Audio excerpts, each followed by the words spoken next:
6 a.m. and 33 seconds on the East Coast. 5 a.m. Central Time. 4 a.m. in the mountains. 3 a.m. Pacific Coast. And there you sit, Daniel. You're getting off of work just outside of Sacramento, California. Working the overnight shift, huh? Finishing up at the old In-N-Out Burger. Get in your car, drive home, Sirius XM 375, some AM station, FM station, and this is where you get your sports in the wee hours of the morning. I'm Drake Toll, the Drake Toll Show. Westwood One Sports, the Westwood One Sports app. I come to you from the Savannah Bananas organization, Locked On Big 12, Amazon Fire TV's college football kickoff, and most importantly, the Drake Toll Show. Westwood One Sports, the Westwood One Sports app. You know, this show is designed to be your escape. For a second, the horrors of the world, the fact that a colossal snowstorm is going to hit most of the United States from North Carolina to Texas and put the power out for a week and drop 0-degree temperatures in places that 0-degree temperatures are not supposed to be, and stall airports across the country. That's what they're calling for this weekend. You're listening right now in Greenville, North Carolina, not to be confused with Greenville, South Carolina. I've made that mistake. That's a very taxing mistake to have to drive from one to the other because you got your cities mixed up. Oops. You're sitting in Greenville, North Carolina thinking, it's going to snow this weekend. Yo, it's going to snow. It's going to snow. Well, then what are you going to do when you have to drive to Charlotte and then fly to Dallas because you need to fly this way? Ooh, that's a tough one. That's a big question mark there. And I get it. That's stressful. It's tough. But this is the opportunity for us to talk about the Chargers and Mike McDaniel. This may have happened yesterday as you were tucked in bed, going to sleep. John Harbaugh, the Giants, their power struggle. Joe Shane, the GM, the guy that Harbaugh will not report to. Sean McDermott. All he did was say, hey, I don't think we have a Super Bowl roster, according to Vic Carucci. He said to Brandon Beane and owner Terry Pegula, I just don't think, this was 5 weeks ago, that we have enough pieces. We need a bit more of this, a bit more of that. That cost him his job. But you know what? The sports, the show, this doesn't make all the horrors go away. I found out yesterday. You ready for this? In the middle of recording a podcast, I get a notification. And that notification says that your per diem from Charlotte has been terminated. That was $100 per diem. I thought, what? That's weird. I'm getting messages from my little ramp. Ramp is the name of the thing. That's with the bananas, right? When we go on the road, we get per diem. I was like, wow, $100 that I didn't get because I guess I forgot to put it in my account. And then in the middle of that show, I get another little blurb notification. You can no longer spend your Reno per diem. I thought, oh, that's not good. That's another $100. Albuquerque per diem is off the board. Whoa, slow down. I got like 20 notifications. Miami, $100, gone. Tampa, $100, gone. Fort Myers, $70, gone. Watching it stack up. Yeah, that's on me for not going in there and accepting the per diem and putting it in my account. Oops. Pretty costly. It's kind of like driving from Greenville, North Carolina to Greenville, South Carolina. Oh, but it gets worse. It's Greenville, right? Or Greensboro. The states have both. It gets worse. Last night, 102 fever. Like, what's going on, man? Luckily, all I have to do in life is get in front of a microphone and speak to you, the world. So here we are. You and myself. Does it feel hot to you? It feels hot to me. It's 38 degrees outside in Savannah, Georgia. It still feels hot. And then, the ticket that I almost forgot to pay to Itawamba County and their justice court in Mississippi. That was $257. $258. If I'd have been 30 minutes later paying it, I would be in jail right now. And finally, I remembered yesterday, I need to book my flights for a buddy's wedding in 10 days. But it's in Houston, and Houston is convenient to get to. I can fly direct from Savannah to Houston. Here's the problem. I did not realize the wedding is in the Houston area. And calling this the Houston area is very tricky. It's in College Station, Texas. That's not Houston. And those flights will be over $1,000. Hotel, rental car, things we do for love. Question of the day on the Drake Toll Show, Westwood One Sports, the Westwood One Sports app. You can call or text and answer. That line is 310-840-4910. 310-840-4910. If you pay between $1,500 and $2,000 to go to someone's wedding, do you get them a gift? Addie Bates, producer of the Drake Toll Show, Washington, D.C. Curtis Poindexter runs the board in Culver City, California. Addie, at what level have I paid enough money to get to the wedding that my gift can be a bit scaled back? Drake, when did you find out this wedding was going to happen? Probably a year ago. Okay, so if you would have bought tickets, here we go again. A month ago, 2 months ago, I would say that flying into either Hobby or Intercontinental would be actually pretty affordable. I bought tickets to Hobby last night for something that's a month out, and it cost me $140. Wow.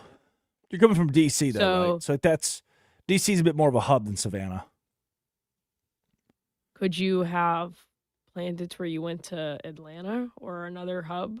Yeah, I mean, maybe a layover? Right, but here's the deal. I've got to fly into IAH, rent a car, and drive to College Station. Gone. Yeah, that's not that far away. It's like an hour and a half, yeah. But I don't, it's just a lot. So you're saying I still have to get a gift? Well, it's costing you $2,000 because you're booking your flights last minute. Oops.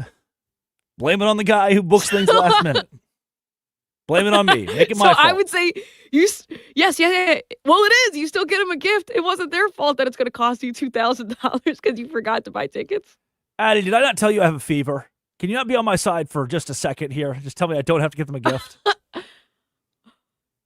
Okay, Drake, you don't have to get them a gift. Thanks. I'm a very bad wedding gifter. Very bad. But I've learned recently some people invite others to their wedding just based on hearing rumors, pray tell, that they give really good gifts. It's like, that's an interesting strategy.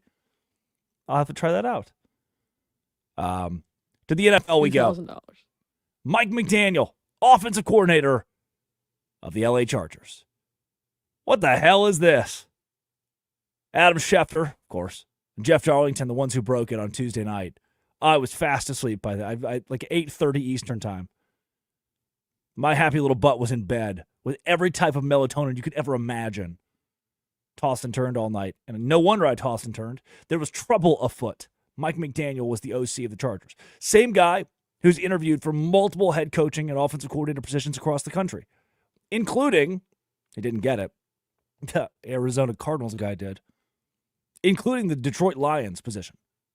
He could have been the head coach of the Browns, could have been the head coach of the Titans.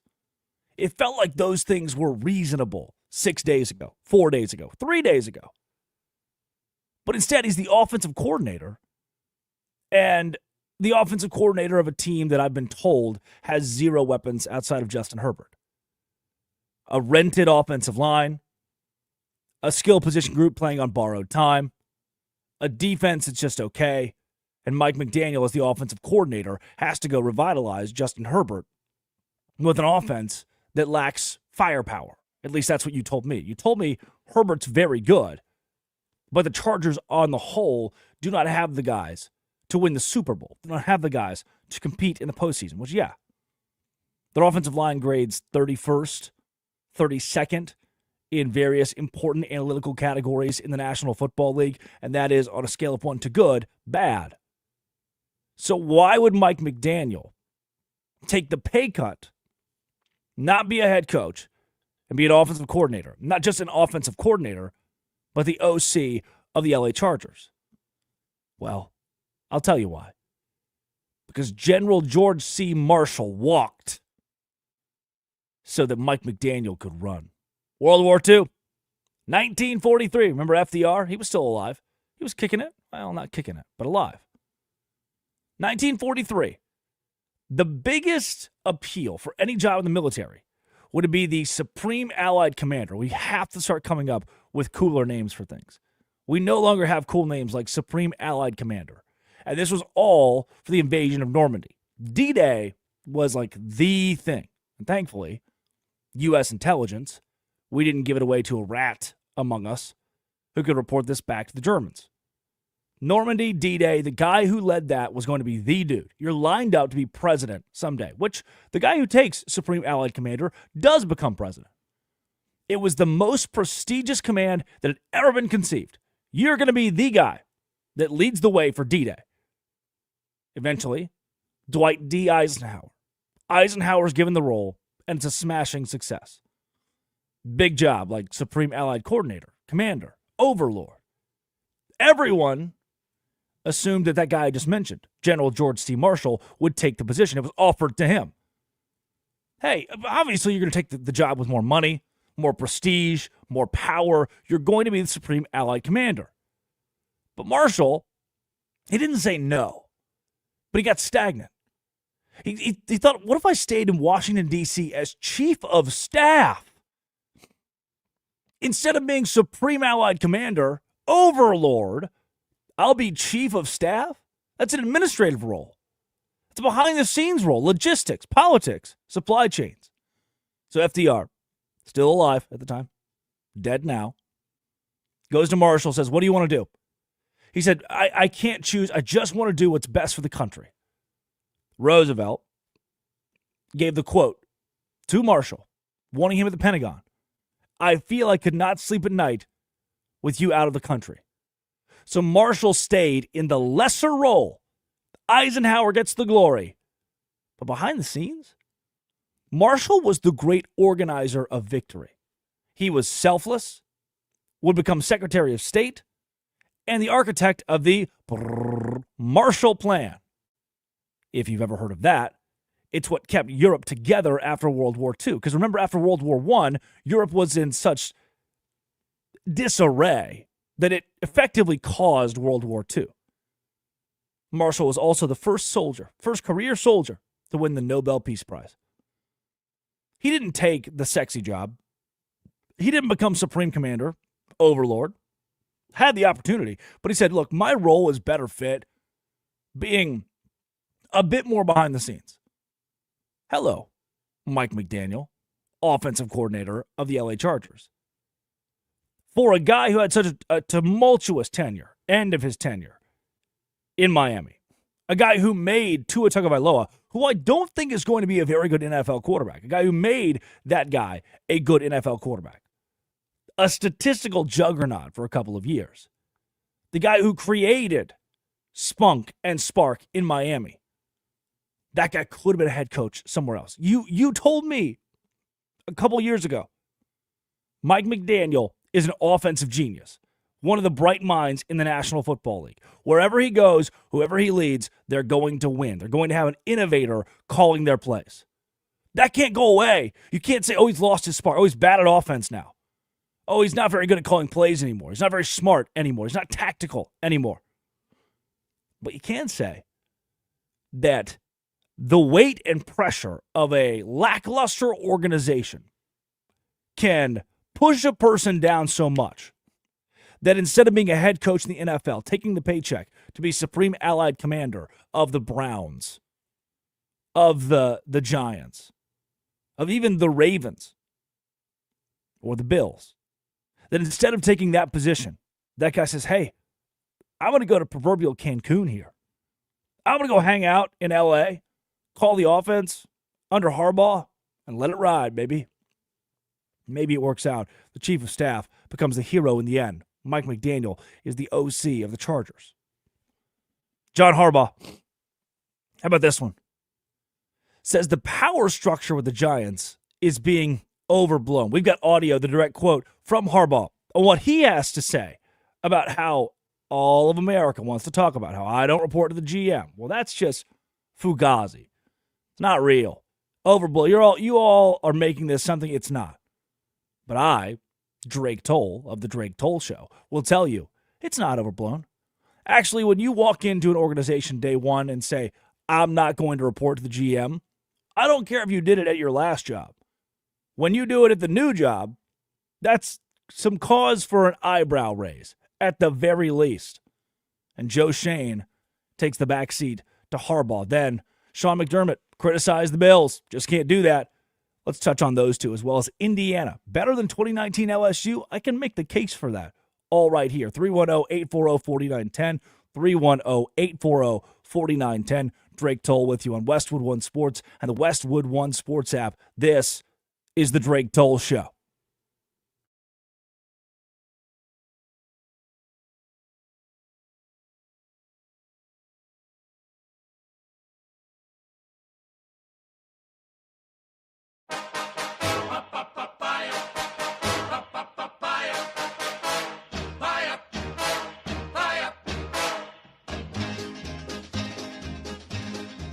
Don't let the stars get in your eyes. Don't let the moon break your heart. Love blooms at night. In daylight it dies. Don't let the stars get in your eyes. Oh, keep your heart from me, for someday I'll return, and you know you're the only one I'll ever love. Too many nights. Too many nights. Too many stars. Too many stars. Too many moons could change your mind. Don't let the moon change your mind. If I'm gone too long, don't forget where you belong. When the stars come out, remember you are mine. Don't let the stars get in your eyes. Don't let the moon break your heart. Love blooms at night. In daylight it dies. Don't let the stars get in your eyes. Oh, keep your heart from me, for someday I'll return, and you know you're the only one I'll ever love.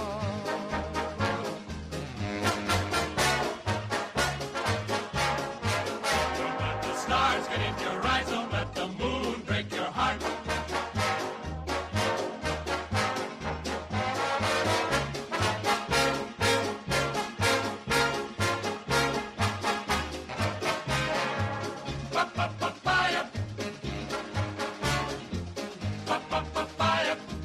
Too many miles. Too many miles. Too many days. Too many days. Too many nights to be alone. Too many nights all alone. Oh, please keep your heart while we are apart. Don't you linger in the moonlight when I'm gone. While I'm gone. Don't let the stars get in your eyes. Don't let the moon break your heart. Don't let the moon break your heart. Love blooms at night. In daylight it dies. Don't let the stars get in your eyes. Oh, keep your heart from me, for someday I'll return, and you know you're the only one I'll ever love. I'll ever love. I'll ever love. You're the only one.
that need me to take, a shot from the front and the back, whatever it is. It is the first day of the rest of our lives. This is the Drake Toll Show. I am what's left of Drake Toll. From the Savannah Bananas organization, Locked On Big 12. Everyone's on Fire TV's college football kickoff. And it's a miracle how some guy from Valonia, Arkansas, whose frontal lobe just developed, gets to converse with you every morning, or afternoon, or evening. You could be listening to this whenever, by the way. Live on YouTube. You can play it back. Or we're on all of the podcast things that you get. So if you have the Apple Podcast or Spotify, we're on those with the Drake Toll Show. Not to mention Westwood One Sports. That name, Kevin Harlan, Iron Eagle, Ryan Radke. It is my childhood growing up listening to football games in the car. The Super Bowl in the car. It was the guy. This is Westwood One Sports. And now Westwood One has jumped into 24/7 radio. And you, in Coppell, Texas, are here listening to this in a moment in time. Butte, Montana. We will never get back.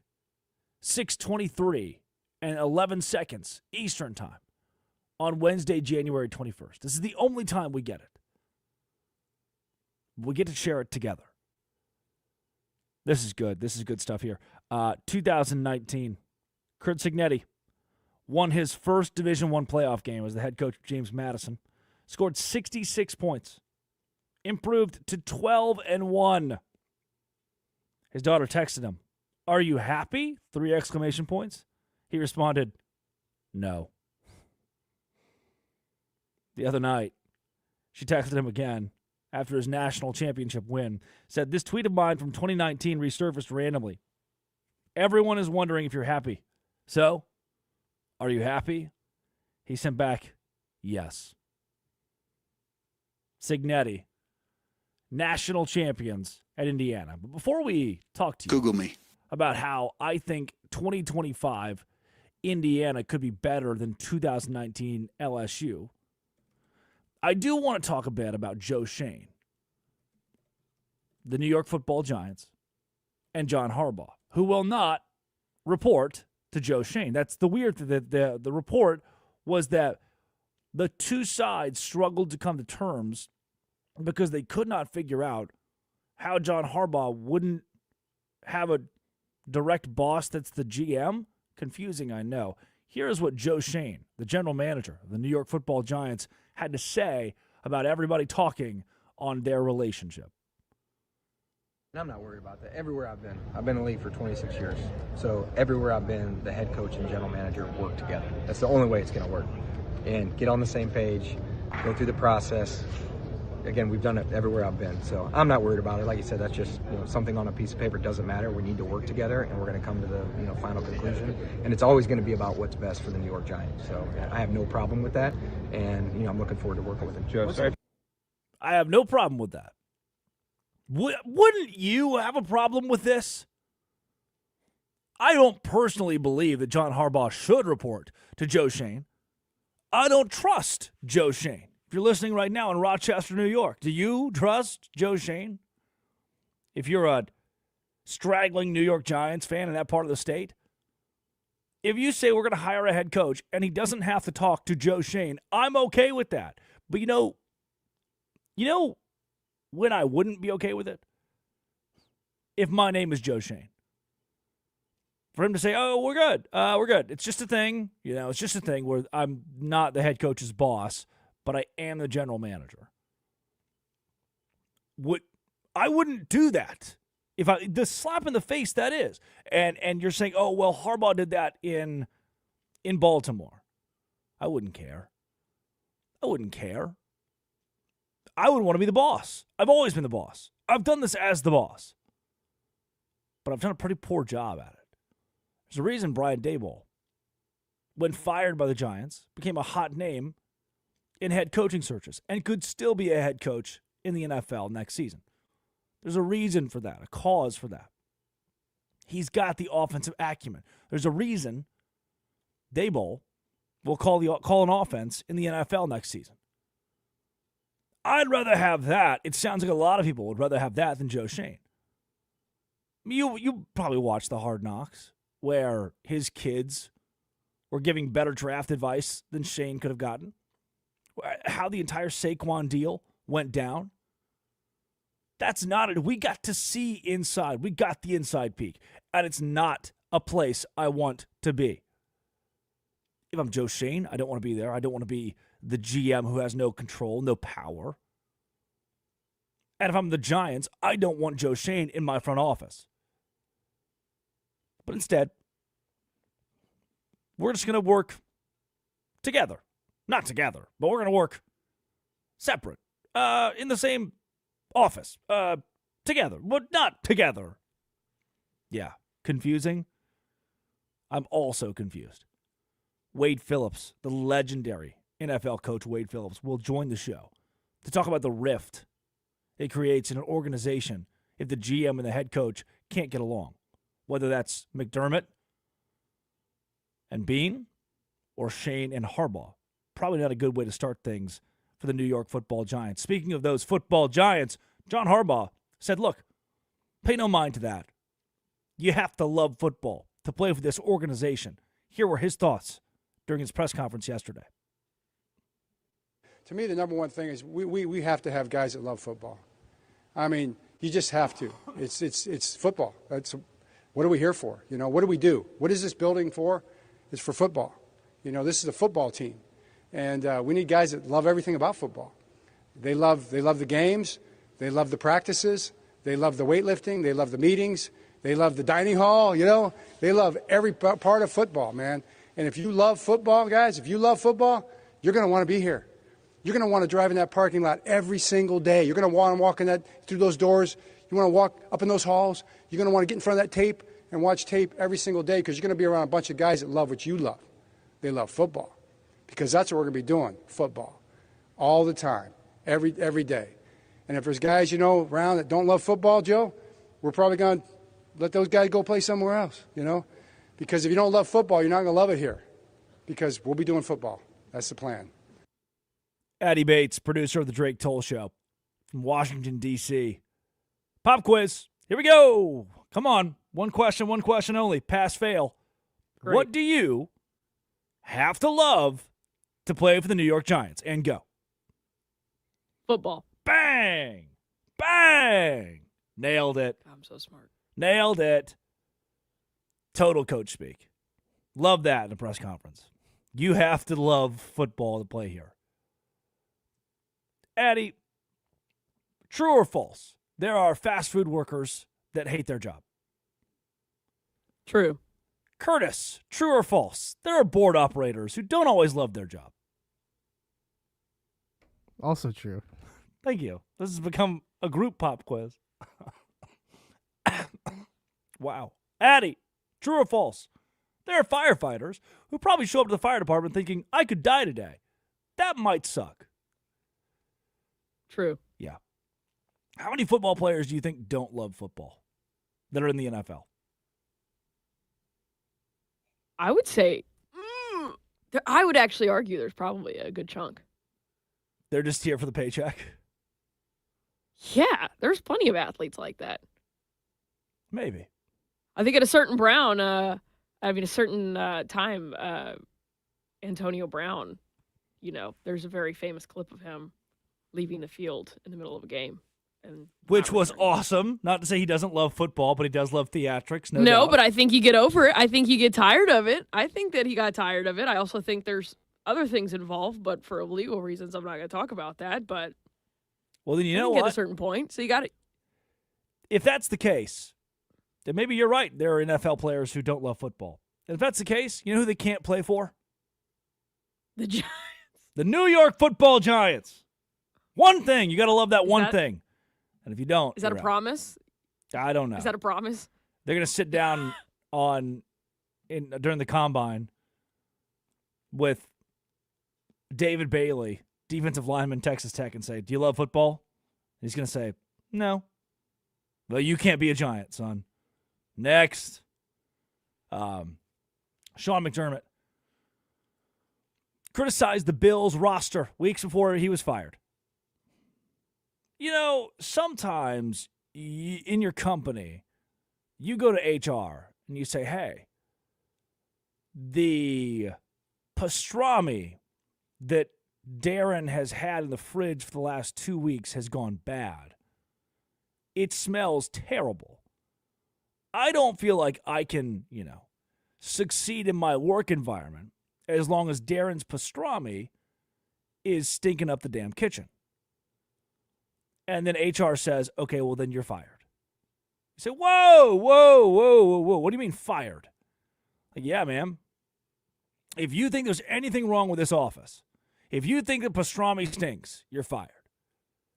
Look, I'm not a Josh Allen defender. I'm not a believer in his ability to get it done. But I don't think Sean McDermott was the guy who needed to go here. I do think Brandon Beane, the GM, who's been promoted to president,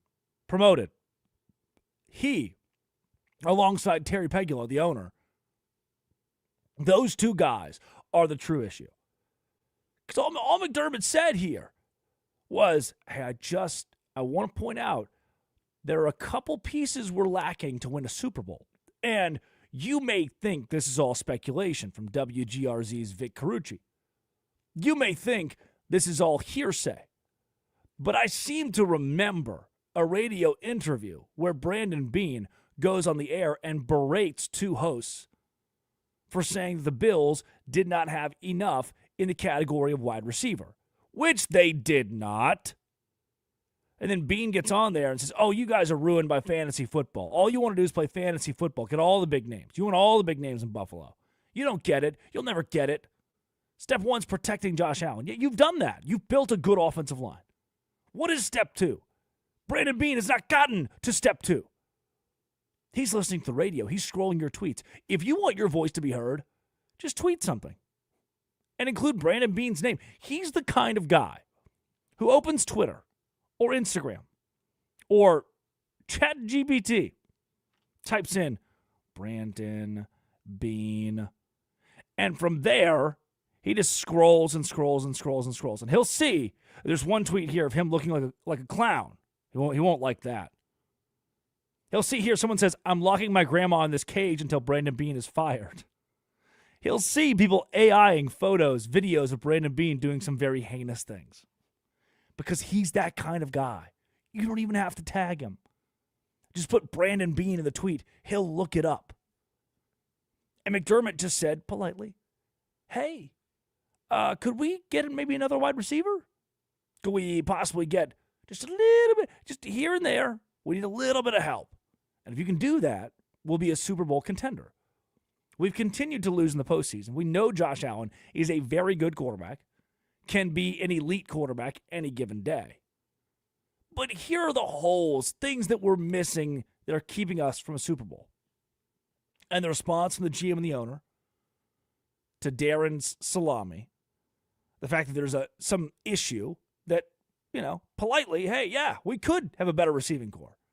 I can tell you that as the analyst who sits in Savannah, Georgia. But nope. McDermott says, hey, we want to get Darren Salami out of here. And the GM and the owner say, fine, we'll fire you. You're the guy. You're the issue, not the roster. You're the issue. Who are you going to get that's better? The ultimate culture hire. A great X's and O's guy who's been stuck with a GM who is so disconnected from his fan base. One of the most underrated skills a GM can have is their connection with the fan base. If the fans feel like they can trust you and feel like they like the direction you're taking the organization, that's only going to behoove you. And in this case, Brandon Beane has lost the trust of the entire fan base, fired the wrong guy, and you've ruined what was a great culture and a great fan support in Buffalo because the head coach said, hey, could we get another wide receiver maybe? You didn't like that. And in the ego trip, you fired him. That's not good. So 26th position in the draft this year.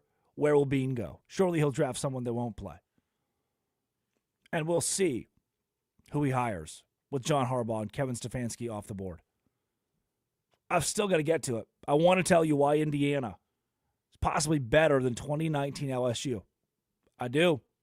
This is Westwood One Sports and the Westwood One Sports app. And it's the Drake Toll Show.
Drake Toll Show. Drake Toll with you. Addie Bates produces from Washington, D.C. Addie, I was yesterday years old when I actually tangibly realized what fever dream means. Do you want to describe that? I think I told you. I've gotten up to 102 in the last 24 hours or so, which, again, my job is talking into a microphone to you, the world, for a living. Like, cool. I can figure it out. But I laid down for a nap yesterday, as one does. You know, Addie, you're no stranger to naps. And I laid down and probably went an hour of not just tossing and turning, but seeing like the Benadryl man. What? You know, the Benadryl man, like tangible ghosts. Like, Yeah. You ever take Benadryl? I don't think this has and ever happened. Yeah. Okay. Yeah.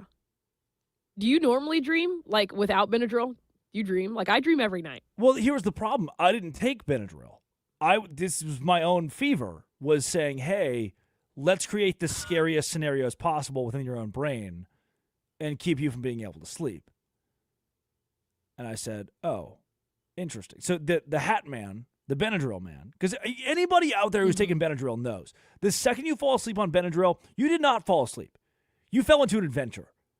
This is some Alice in Wonderland type stuff. You got some caterpillar smoking pot over there. Like, we have serious problems. Can I say smoking pot? Yeah. Okay. Good deal. You can't do it on the show, right? I can say it on the show. That's what you get into when you take Benadryl. No free ads, by the way. I don't know if is that a name brand? Is it a brand, or is that just the name of the medicine? Ooh. That's a good question. Sorry, I don't know my allergy medications. Like Some that. producer, huh? Supposed to know things like this.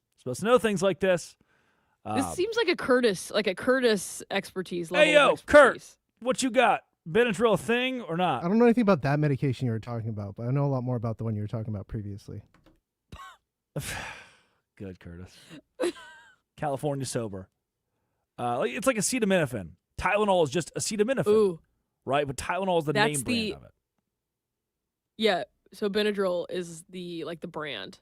Okay. I'm not gonna actually try to pronounce the drug that it is. I won't make you. I won't. We don't need that. But I learned yesterday what a fever dream is, and did not like it. Did not like it. I told you off the air. It's 35 degrees outside. I'm in my electric shed where I record from every day. It's probably 51 or 52 degrees in this shed, and I feel hot. I feel it. Which leads me into our biggest. It's a segue into our biggest losers of the day. Addie, I'm going to tell you this. Never told you this. The world's about to find out. Biggest loser number one, Drake Toll of the Drake Toll Show. Westwood One Sports, the Westwood One Sports app. I can't take pills. Are you being serious? So serious. Drake, how old are you? 25, which is not that old, by the way. So 25 is young. Do you take like liquid only, or do you crush them up? I'm like a damn dog. You gotta like put it in the peanut butter deal. You know, your little peanut butter capsule. Oh my gosh. Lick around it. I'll be honest, so I'm the exact opposite. Like if it's a liquid medication, I'm like, get that You're away addicted from to me. Like pills? give me No, these liquid ones are just gross. Like if the I can't consistency, take the pills, flavor. and you're the exact opposite, that would be you have a pill problem. Yeah, let's call it that. Let's call it that for sure. No, I'm just not like 12 years old, Drake. Okay. You can't take a pill at all. I can do ibuprofen small enough. The occasional Tylenol. I'll pop a Tylenol in there. I love, one of my favorites in the world is Excedrin. Max strength Excedrin. I can do those. That's a crazy statement. One of your favorites in the world. So this morning when you took Tylenol, was it liquid Tylenol? No doubt, 100%. It was that weird liquid stuff from Kroger, like the off-brand Kroger stuff. For like children? Yes, for children, no doubt. And I look, it tasted terrible, but it's better than choking and dying on a pill. So many times in my life, I've tried to take a Dayquil or a Mucinex. I like Mucinex, but you can't. The rules say you can't crush it up or it won't work right. So fine, I just won't take it. If that's how you're going to be to me, then I just won't take it. I can't do it. I can't do pills. I'll choke and die. You can't just drink water with it? It's like eating food. Like, just swallow. Like, It's not like eating food. I can't chew the pill. You can't chew the pill. Yeah, but, like, well, you wouldn't. You have water. Just swallow it. No. No. Biggest loser of the day, number 1 is Right. me. Biggest loser, number 2. This one's awesome. Loved this yesterday. I'm going to play it in full while I go cough to death. Pat McAfee had Dan Orlovsky on, and Dan's had a really bad, 48 hours of just being a Josh Allen defender, but everybody else hater. It's not gone well. And McAfee, credit to him, pressed the hell out of Orlovsky to the point where things got really awkward. Here is, in full, the really odd, by the way, Dan works for ESPN, as does Pat. Here's the really odd Pat and his cronies interaction he had with Dan. Yeah, let's go to Baltimore now. What did you do to Baltimore? So you pissed off all of New England because you've been a hater and you didn't think they were going to be as good as they are. Yes. Quick turnaround. Obviously, a surprise this all, what Vrabel's been able to do. Drake May's a real guy. You can admit that. You're allowed to change that going forward. Excited to watch you. Now let's talk about Baltimore. Why do they hate you? Hate me. That's not a good city to be hated in. I don't think Baltimore's a good city to be hated in. Just because they're very passionate, great talkers. And I watched The Wire. Yeah, bingo. And I just don't know. Have not. Shit. Smart. Have not seen The Wire. Watch that later if you make up with them. Amen. What did you do? Actually, I've pondered going to the Morgan Wallen show in Baltimore this summer because it's not in New England. I don't. Interesting. Well, that's an interesting. I don't know. There. I don't know how to feel. That's the right. Here's how Baltimore, Texas. I genuinely don't know what the right answer is here. Okay. On that note, why do they hate you down in Baltimore?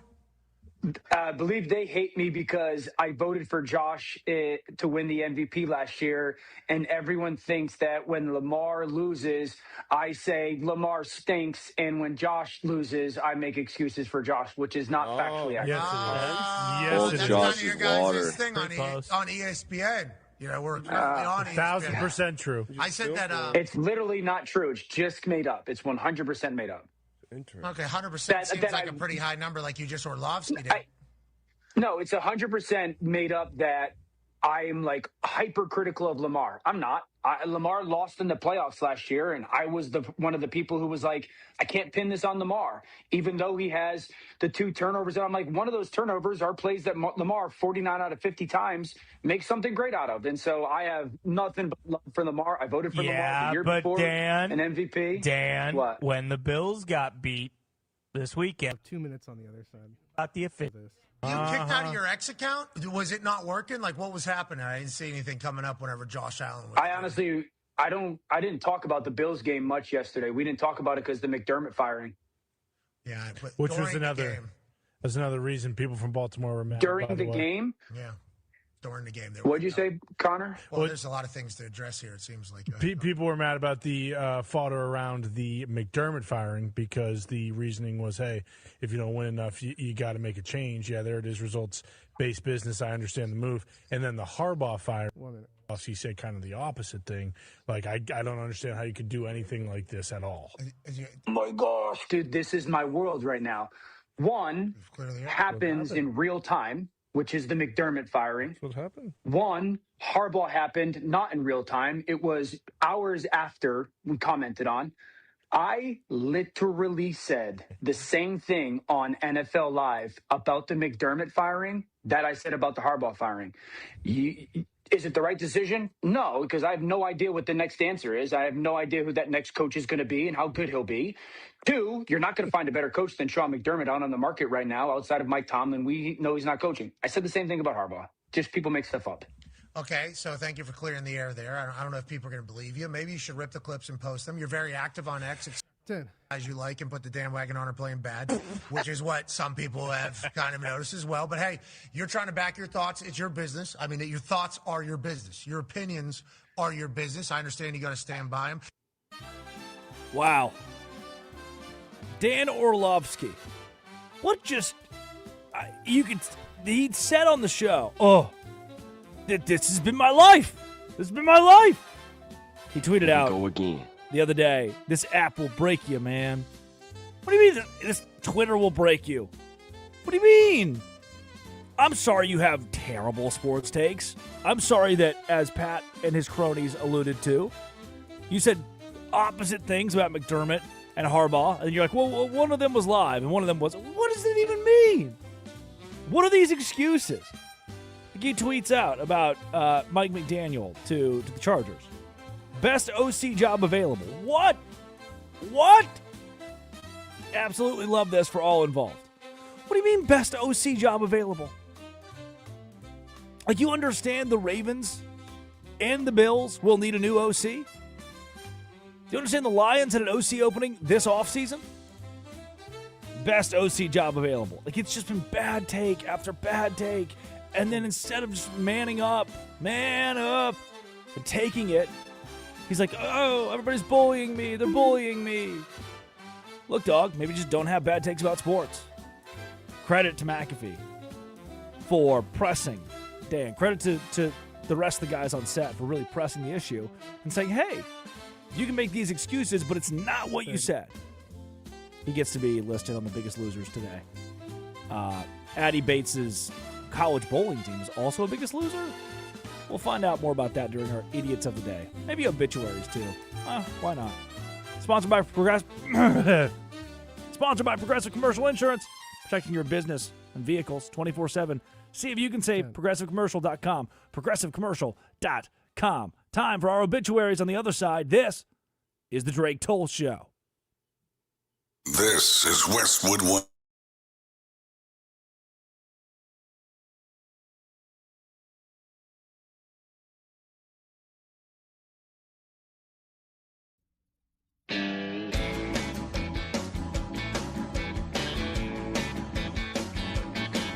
Well, when I was young, my mama read me nursery rhymes beside my bed. And though they sounded mighty fine, they made no sense to me.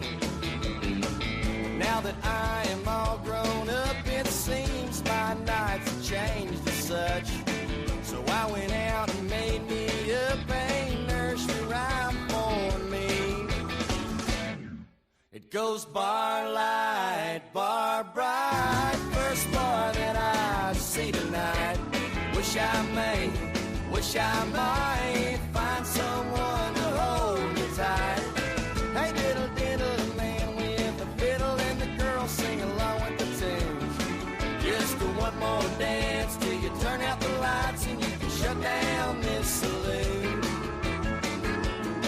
You know, I never understood how a big old gal could raise no kids in a shoe. And any old jack goes jumping a candle needs to find something better to do. And a rub-a-dub-dub 3-minute tub sure sounds kind of funny to me. So I made up a honky-tonk nursery rhyme, and it's the only one I'll sing. It goes bar light, bar bright, first bar that I see tonight. Wish I might find someone to hold me tight. Hey, diddle, diddle, a man with the fiddle and the girls sing along with the tunes. Just one more dance till you turn out the lights and you can shut down this saloon.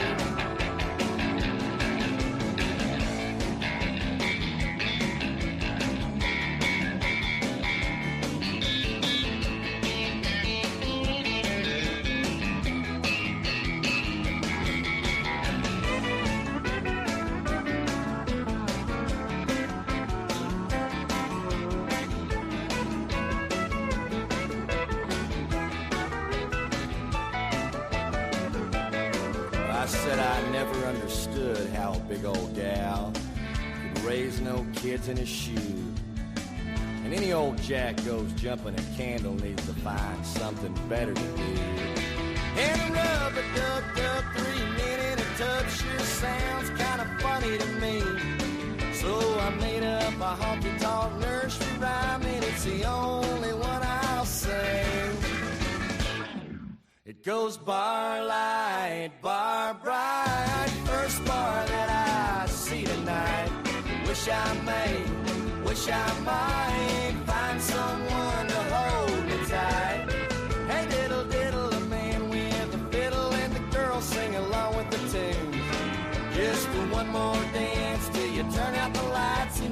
shut down this saloon. I said just one more dance till you turn out the lights and you can shut down this saloon.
How great playing on Christmas Day is, how much of an honor it is. And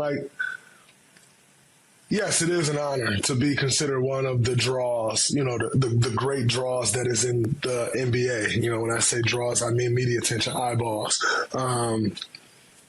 people wanting to see, people being interested in the particular team is great. To play on a day where everybody's watching, it's incredible. All of those things are great, but two things can be true at once. Playing on Christmas Day also sucks. And the reason it sucks is, number one, what I just said, it can affect your mood. Number two, we are human beings, and just like everyone else, enjoy Christmas.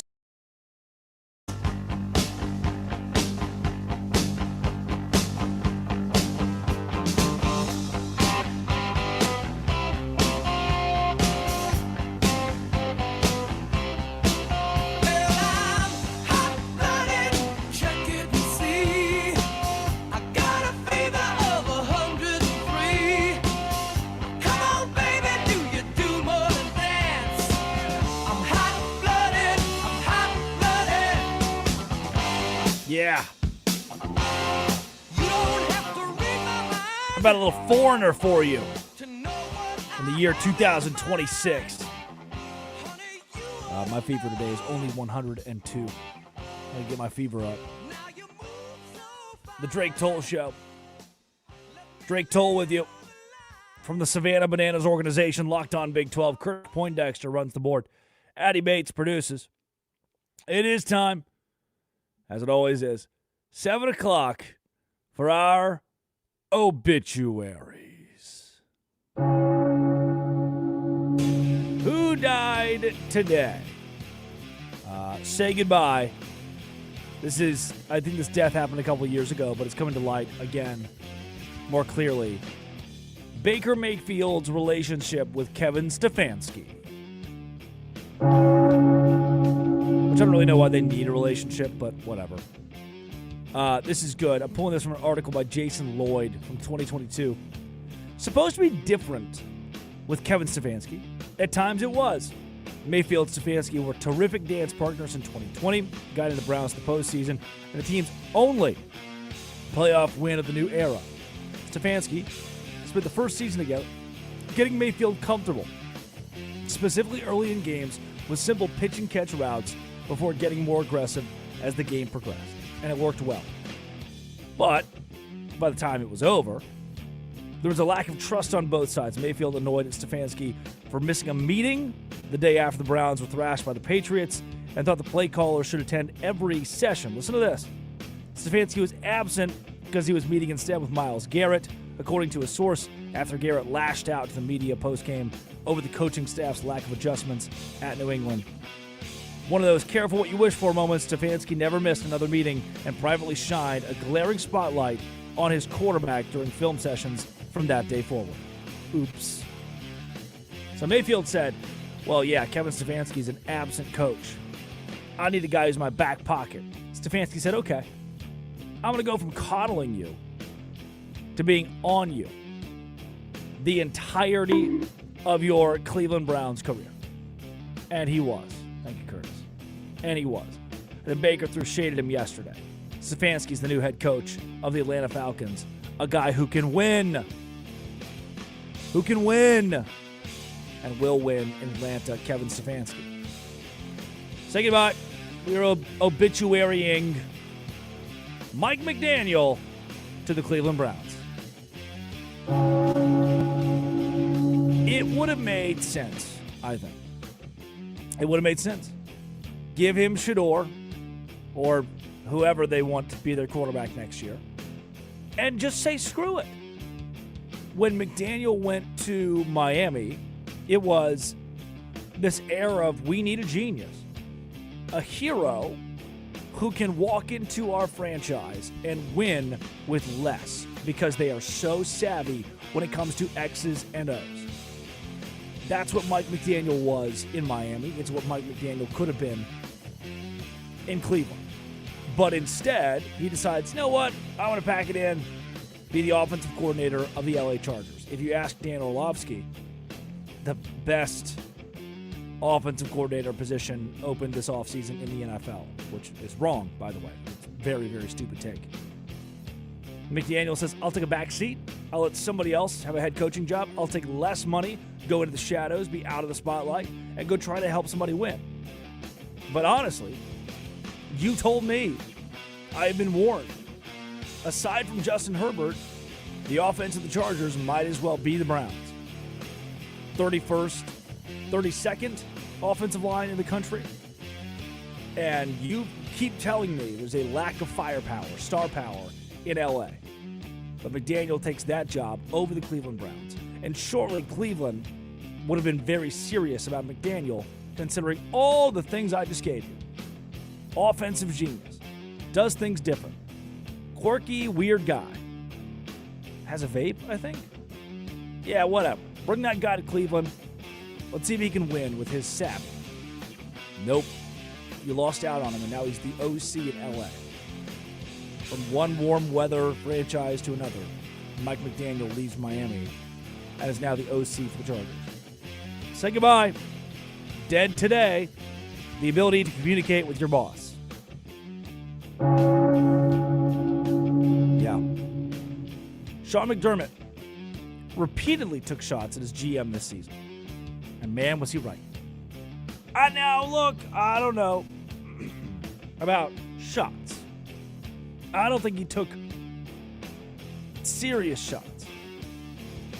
But McDermott, from the front and the back, but McDermott mentioned in a couple articles that 5 weeks ago, conversations with the C-suite of the Bills went like this. McDermott tells them, I don't think we have a Super Bowl roster. We need help here, here, and here. Then the administration said, nope, we'd rather just fire you. Somebody else can win with this. Jason McIntyre posts, McDermott bemoaned being forced to play Tre'Davious White, who turned 31 Friday and has recovered from 2 major injuries, and Maxwell Harrison the entire meaningless Week 18 exhibition against the New York Jets, until Harrison suffered an ankle injury, sidelined him for the playoffs. The Bills could have used him in Denver. Twice before the playoff game against the Jacksonville Jaguars, McDermott made a point to laud their acquisition of receiver Jacoby Myers at the November trade deadline. While Bean was unable to swing a deal, the Jags snagged Myers from the Raiders, 4th and 6th round draft picks. McDermott, in fact, mentioned Myers before anyone else, including quarterback Trevor Lawrence. I thought one of the moves that made a difference for them offensively, said McDermott, is adding Jacoby Myers. Good pickup for them. Probably a guy that's, quite honestly, been undervalued in his career, but going against him in New England, ton of respect for his game. McDermott was quietly saying, I need help. And the GM and owner of this team, of this franchise, will not give me help. I've told them what we need. We need more wide receiver help. We need more depth. We need, offensively, multiple pieces to contend for the Super Bowl. And instead of telling his boss that and having a civil conversation, he got fired. I don't think McDermott sabotaged this. He certainly didn't go lose in the postseason, knowing that, okay, I'll be fired, it'll all be done, it'll be over. I don't have to deal with all this. Like, Tomlin loses in the playoffs, and immediately he's gone. For McDermott, I really believe his conversation with the C-suite was not with intent to be fired or piss somebody off so much that he's shown the door. But it's what happened. Gone are the days. Dead today. Gone are the days of saying, hey, boss, this is holding us back as a company. Could we have a conversation about it? Because the second you do that in Buffalo, under Brandon Beane, you'll be fired. And the final obituary, players from the steroid era getting into the Hall of Fame. Addy Bates, producer of the Drake Toll Show. Andrew Jones got in yesterday. Will we ever see the steroid guys make their way to the Hall of Fame in the MLB? I think Carlos Beltran getting into the Hall of Fame yesterday was proof that it's not going to happen for the steroid era. Because you have players, Barry Bonds, way better than Carlos Beltran. Carlos Beltran tainted from the 2017 Astros scandal, but all of those steroid era players, they just can't get over the hump, which is proving that to the voters, that's more important, that it's not going to happen. Barry Bonds can't get into the Hall of Fame. I don't think anybody else from that era who has been allegedly tied to steroids will get in. Is there any group more insufferable in this country than the voters of the MLB Hall of Fame? I will neither confirm nor deny. I'm friends with a lot of them, so I gotta watch what I say. But I will say that the writers who do vote, there's a lot of bias that goes into a lot of their ballots. And they're just so old school. Like, you don't have to be that way. It's okay. Loosen up. Obituaries today brought to you by Ethos Life. Easy way to get life insurance in 10 minutes. Up to $3 million in coverage. No medical exam. Just a few health questions. Get your free quote at checkethos.com. Not available in all states. Ethos Life. Time for the quickie. Top 5 headlines. I have 1 minute to respond to each of them.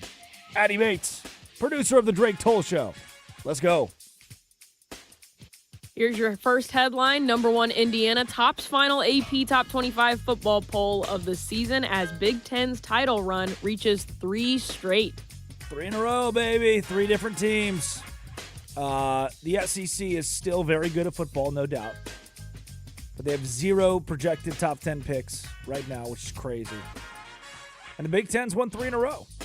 I think it says a lot about the SEC. That the first response I have to that is not related to the Big Ten or Indiana, but related to the SEC. But I think IU proved this year, not only is the Big Ten superior, but think back to their 3-win season when Michigan won the national championship. That's how recent Indiana sucked. Like, the Big Ten is giving a very good structure, a very good infrastructure for schools to win and win quickly. Their media rights deal is a big piece of that. I think $55 million per team.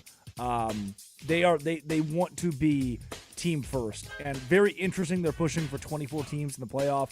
I think that's because they believe their 5th best team is significantly better than the SEC, Big 12, or ACC's 5th best team. So, yeah, I mean, another win for the Big Ten. Indiana, low-hanging fruit, obviously would finish first in the AP poll at the end of the year after winning the national championship. One of the most dominant teams that we've seen in college football probably ever.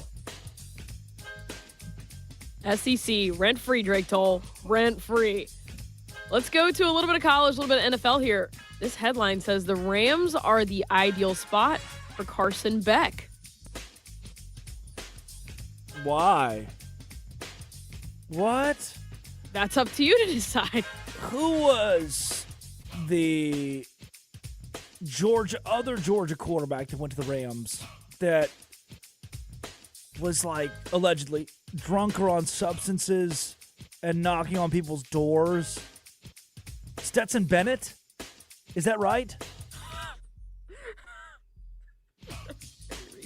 Do you remember this? You are correct, yes. Curtis said something. Curtis, what did you say? So you are correct, yes. Oh, yeah. Let's hold on. Stetson Bennett arrest. Former Georgia quarterback was arrested in Dallas, Texas, January 2023 for public intoxication after police responded to calls about a man banging on doors. He was found intoxicated and taken into custody, later released, later addressing, "It was a mistake." Good quote. Good quote. It was a mistake. Sorry, everybody. Happens to the best of us. Almost 3 years to the day, actually. Yeah. All right, whatever, man. Do it. Go play for the Rams. Don't get drunk and go knocking on doors, Carson Beck. But do the Stetson Bennett thing and go play for the Rams. I don't think. Do you know who the Rams' current backup quarterback is? Garoppolo. Yes. So you would sit behind Garoppolo. You would learn from Garoppolo and Stafford. I don't think Stafford's going anywhere for the next 4 or 5 years still. So, yeah, whatever. I mean, I don't think Carson Beck's an NFL quarterback. I don't think he'll pan out in the league. But maybe he's an A.J. McCarron type. McCarron or Brandon Allen. Like, those are guys that just SEC caliber quarterback that hung around in the league, played the backup role for a while, whatever. Maybe that's Carson Beck. I think it's all he'll be in the NFL. But cool. Have fun. Would you rather take Ty Simpson at number 13 or wait for Carson Beck? I would take Carson Beck no earlier than like the 4th round. Yeah. Sorry. I don't think I'd take him at all. Yeah. No, that's okay. All right, here's your next headline. Lane Kiffin calls for peace between LSU and Ole Miss fans amid ongoing Twitter beef. Yeah.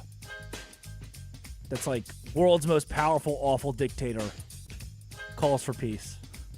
Like, what? You did this. The call's coming from inside the house. What do you mean? You're the one doing the genocide. Lane Kiffin. He's like, hey, let's just all get along. Let's just all make this work together, baby. Another crisp example of Lane being Lane. This is his fault. He did this 100%. But now he's asking for, I don't know, man. And that's just another Lane Kiffin headline. Also, why would anybody care about Twitter beef? Why, as a college football coach, do we care about Ole Miss and LSU fans being mean to each other on Twitter? Why does a college football coach ask students for their Snapchats? Yeah, that's a good point, too. I don't understand, man. It's just Lane Kiffin being Lane Kiffin. So, great. Yep, everybody stop being mean on Twitter. The coach said so. That's surely going to work. Thank you, Lane. That's like a little less than a minute. We just touched on this, but touch yourself. Yes, I want to hear your thoughts. Carlos Beltran, Andrew Jones elected to the Baseball Hall of Fame. Cool. Wouldn't have known. No big ceremony here. Got like a push notification from ESPN. Long time coming for Andrew Jones. I thought Carlos would be a Hall of Very Good style guy. Was kind of surprised to see him as a Hall of Famer. But we haven't let A-Rod in yet, have we? He's not going to get in. Crazy, man. It's crazy. We haven't let no Ryan Braun, right? Steroid. Yep. Nope. Yep. I mean, you do the needle thing one time, and Carlos Beltran gets in the Hall of Fame, and you don't. So that's the state of the world that we're in. It's going to take a miracle for us to be like, you know what? Roids or not, this guy's a really good baseball player. Just let him in the Hall of Fame. That day will never come, probably, and it stinks that we... Whatever. I just... As somebody who watched A-Rod, who's seen all the great highlights of Bonds and have young memories of Bonds, it's like, just... Who cares at this point? Can we just stop being so... Like, we banned it. We're fine. But in an era where it wasn't just those two guys, Whatever, man. Congrats, Carlos. Hey, look, Andrew, to you and your family, love it. Great for you. I'm not taking away any of this from you. But it is weird that a couple of these guys, a couple of these big names haven't made it in. Final headline, UCLA's Cronin blasts Big Ten scheduling after win versus Purdue. Yeah, Mick. Get in there, buddy. You get in there and make it about yourself. He does this once a year. Oh, we got to go play Purdue. We got to go play Indiana. We have to go play Rutgers. They all get to come and they get to play at UCLA. They get to come to Los Angeles and play us. We have to go play them. In their stupid cities where it snows and it's cold, we have to go do that? They could come to paradise and play us. Now we got to go play in the Big Ten at Illinois? That's stupid. I hate it. Like, hey, the consequences of your own actions. You wanted money. You wanted money to be here. You wanted to be in the Big Ten. Now you're in the Big Ten. Suck it up. I like Mick Cronin, by the way. I like Mick Cronin. He's a loud, rambunctious guy. I like watching him coach. Fun to watch do his thing. But man, like, you wanted to be Big Ten for the money. Now you're here. Stop complaining. He does it once a year. He complains like this. Just stop.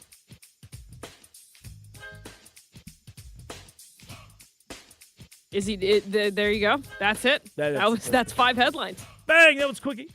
5 headlines, 60 seconds to respond. Coming up, 310-840-4910, 310-840-4910. You can call, get involved, text, get involved, 310-840-4910. Drake Toll with you, Westwood One Sports, the Westwood One Sports app. This is the Drake Toll Show.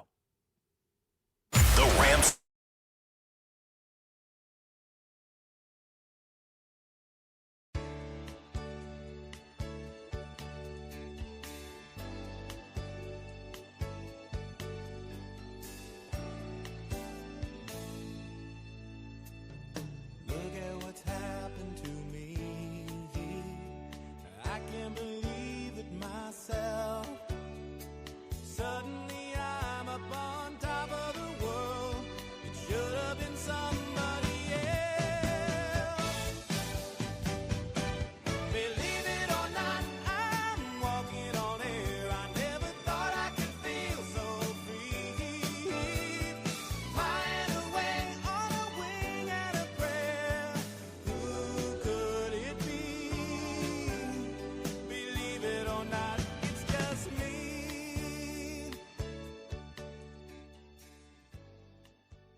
Drums keep pounding a rhythm to the brain.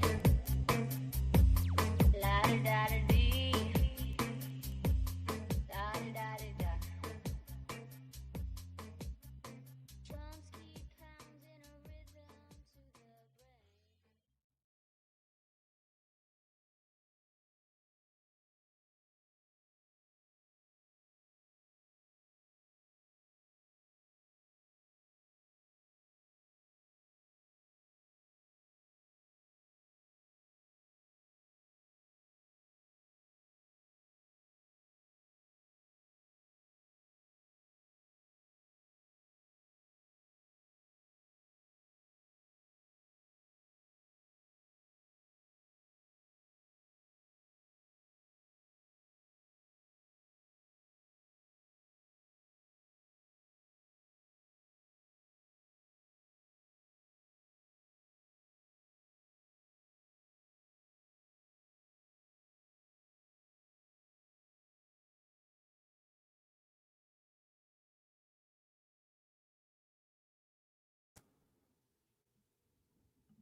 Hello.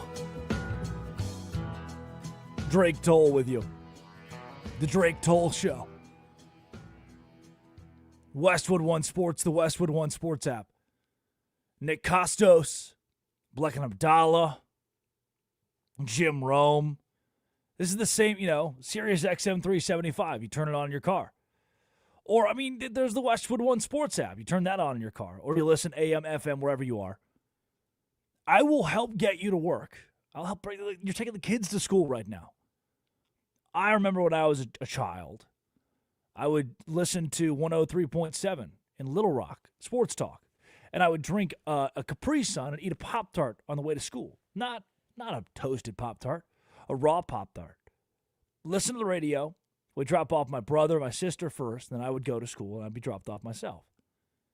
See, any given day where, Dad didn't have to go to work till 9, Mom didn't have to go to work till 8:30, so they just drop us off at school. They go to work themselves. Work 9 to 5. Work hard. I remember listening to the radio like that.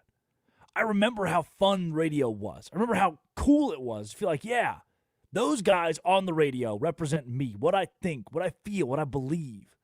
And that's why the Drake Toll Show's here. We got away from that, man.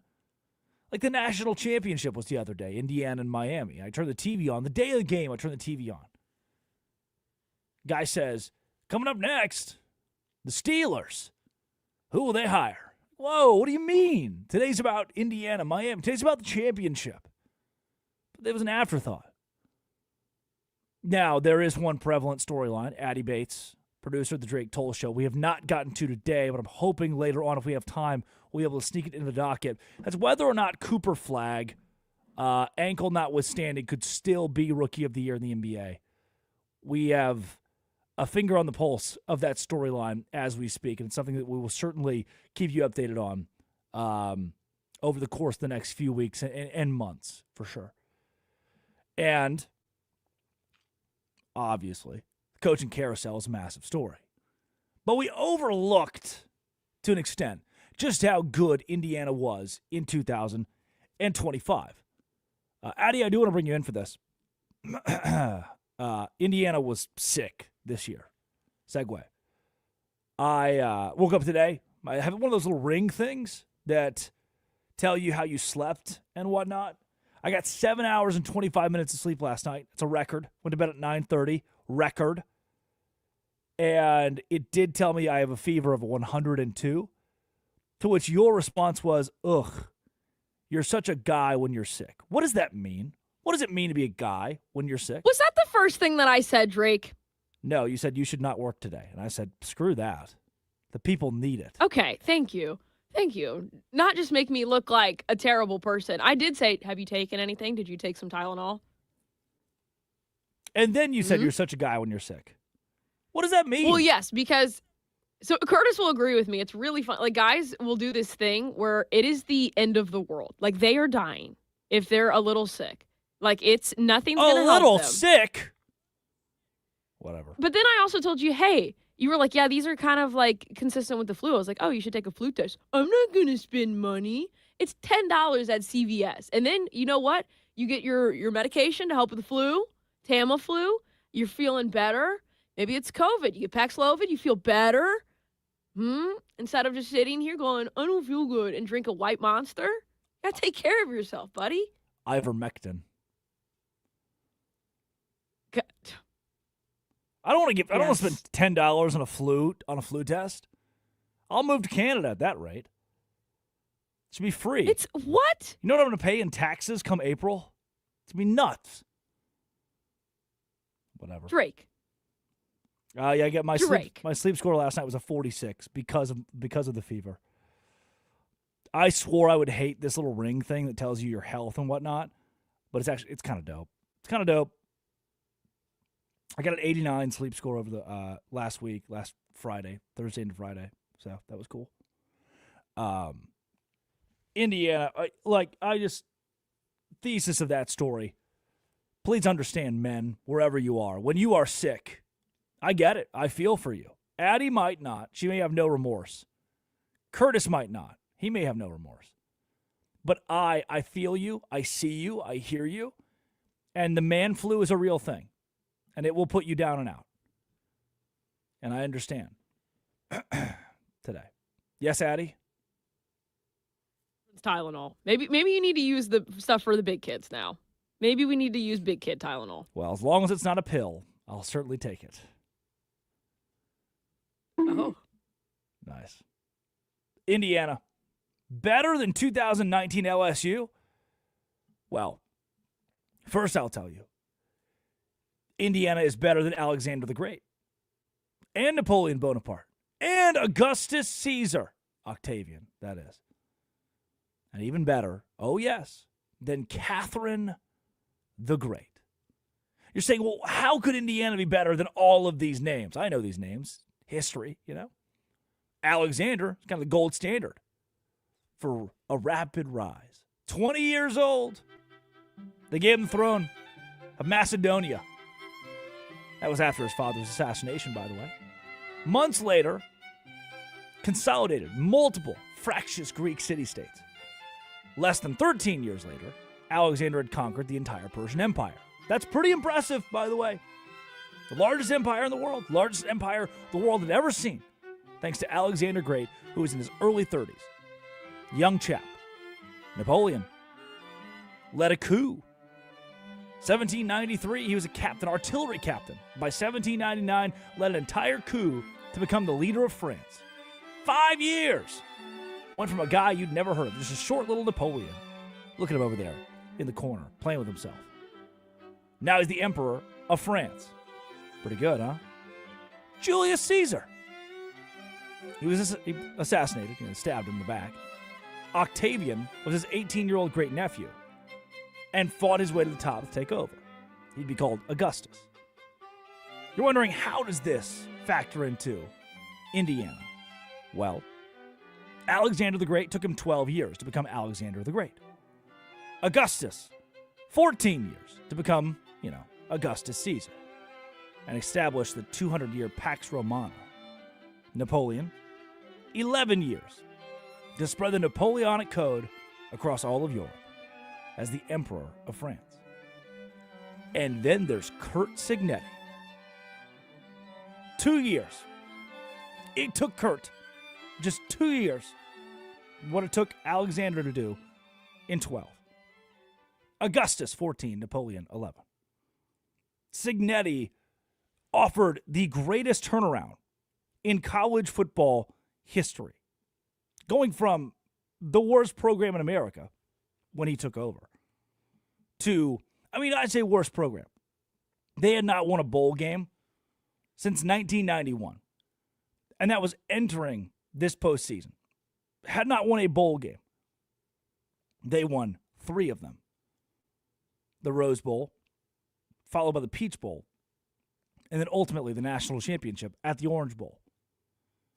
But does that put them in the category of 2019 LSU? Addy Bates, before I go into this and give examples of why I do think this conversation could be had, what are your early thoughts when you hear those two being compared? I think that Indiana this season was a great story. It's one of the great college football stories. It's probably the best college football story.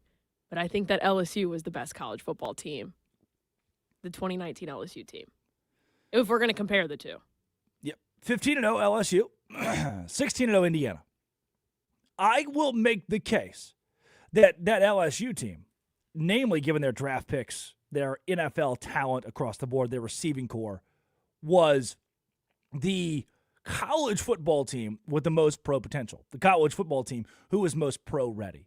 They were an NFL team. Like they were a AAA team ready for all their guys to be called up to the NFL and contribute day one. Indiana is not that.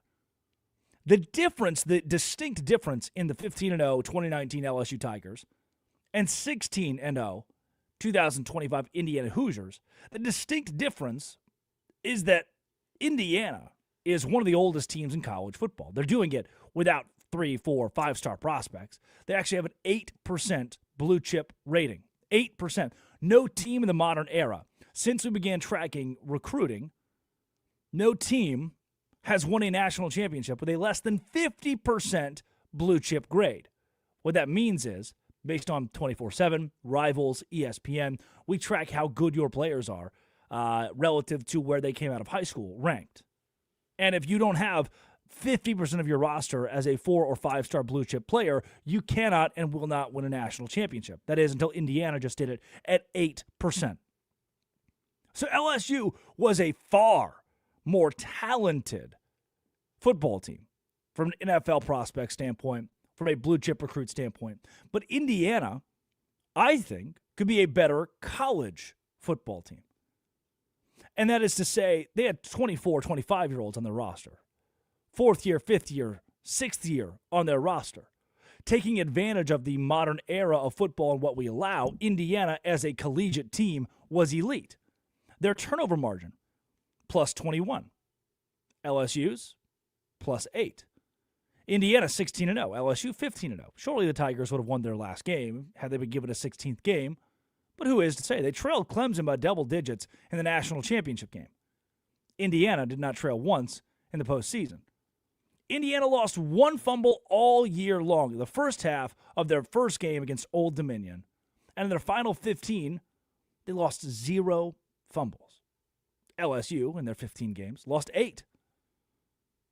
Joe Burrow, Heisman-winning quarterback. Better than Fernando Mendoza? Absolutely.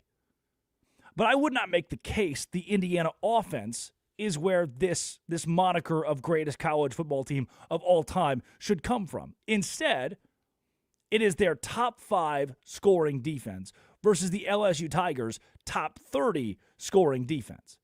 16-0, first time since 1894. Any team has gone 16-0.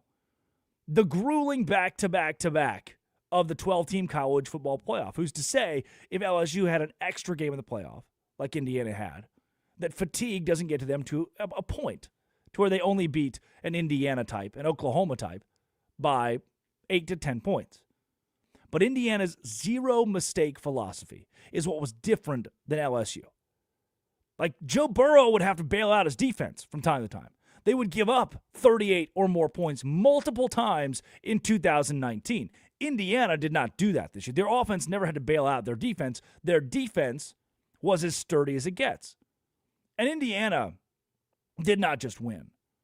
That turnover margin that's nearly tripled of what LSU produced proved that they would break your back in the second half of their games via turnovers. By the way, I think we'll also learn that the Dave Aranda defense at LSU is kind of a problem. Aranda's not panned out as a head coach. And Joe Brady, a great offensive coordinator, certainly deserves his flowers. But the defense of LSU still has a ton of question marks. And Indiana, people are like, oh, well, LSU had to beat so many top 10 teams. Hey, Indiana beat 5 top 10 opponents, including SEC juggernauts like Alabama, Indiana beat Oregon, Ohio State, Alabama, Oregon again, wiped the floor with them, and Miami. LSU's gauntlet was legendary, no doubt. But in the most pressurized postseason format in history, Indiana proved to be the best team in college football this year. Burrow's stats way better, far better, exponentially better than Fernando Mendoza. And Burrow won the Heisman. But Mendoza also won the Heisman. He was the best player in college football this year. And he had his clutch gene, whether it's the 12-yard run on 4th and 4 or the play to seal it against Penn State, leading his team back. Washington Post has talked about it. I'll talk about it here. The rags to riches transformation, the story of the Indiana Hoosiers under Curt Cignetti, showed that this team could go toe-to-toe with anyone in college football. And doubly impressive because they did it in 2 years. LSU built and built. They had the resources. They had Ed O and the perfect mixture of Joe Brady and Joe Burrow. Indiana had an 8% blue chip clip. A bunch of ragtag guys on the worst team, the worst program in college football history. And they wiped the floor with those fools. That's pretty good. That's why I think Indiana could be the best college football team of all time. You decide. Those are the numbers. You decide. Wade Phillips will join the Drake Toll Show, NFL coaching legend. And we'll talk plenty about what's happening in Buffalo right now as well. But this whole Fernando Mendoza, Indiana, LSU, Joe Burrow conversation is sponsored by Robinhood. You expect more from yourself. Expect more from your money. Get started today. Robinhood.com/yourmoney. Robinhood.com/yourmoney. Idiot of the Day is coming up on the Drake Toll Show.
Our naked bodies go on trial just for laughing at the joke, just for saying of the bargain what any sales girl already knows. Most of us old men die at the firing line, just waiting for our number to be called. I guess time just makes fools of us all. Now the king gets his stepson when he's loaded as a gun. Says a real name is like a country. You need a map to find your one. Now I do you suppose you must approach the throne with its back up against the wall. I guess time just makes fools of us all.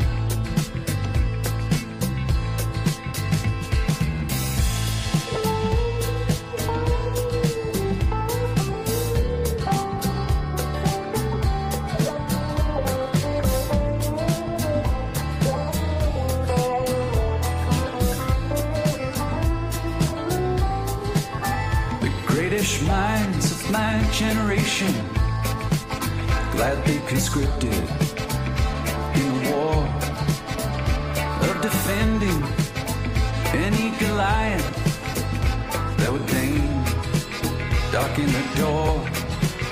Now with your genius for picking battles, it's no wonder every helmet is too small. I guess time just makes fools of us all. I guess time just makes fools of us all. My drink is watered down. The champ is on his knees. He lost the rematch. He lost the comeback. He lost for charity. But that's the job. It's what gets the asses in the heart.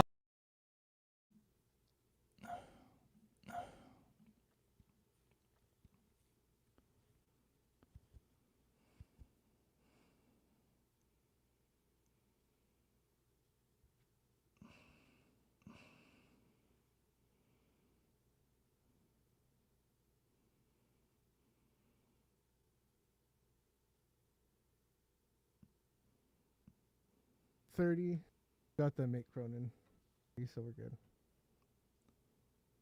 Yeah, but what about flop and go?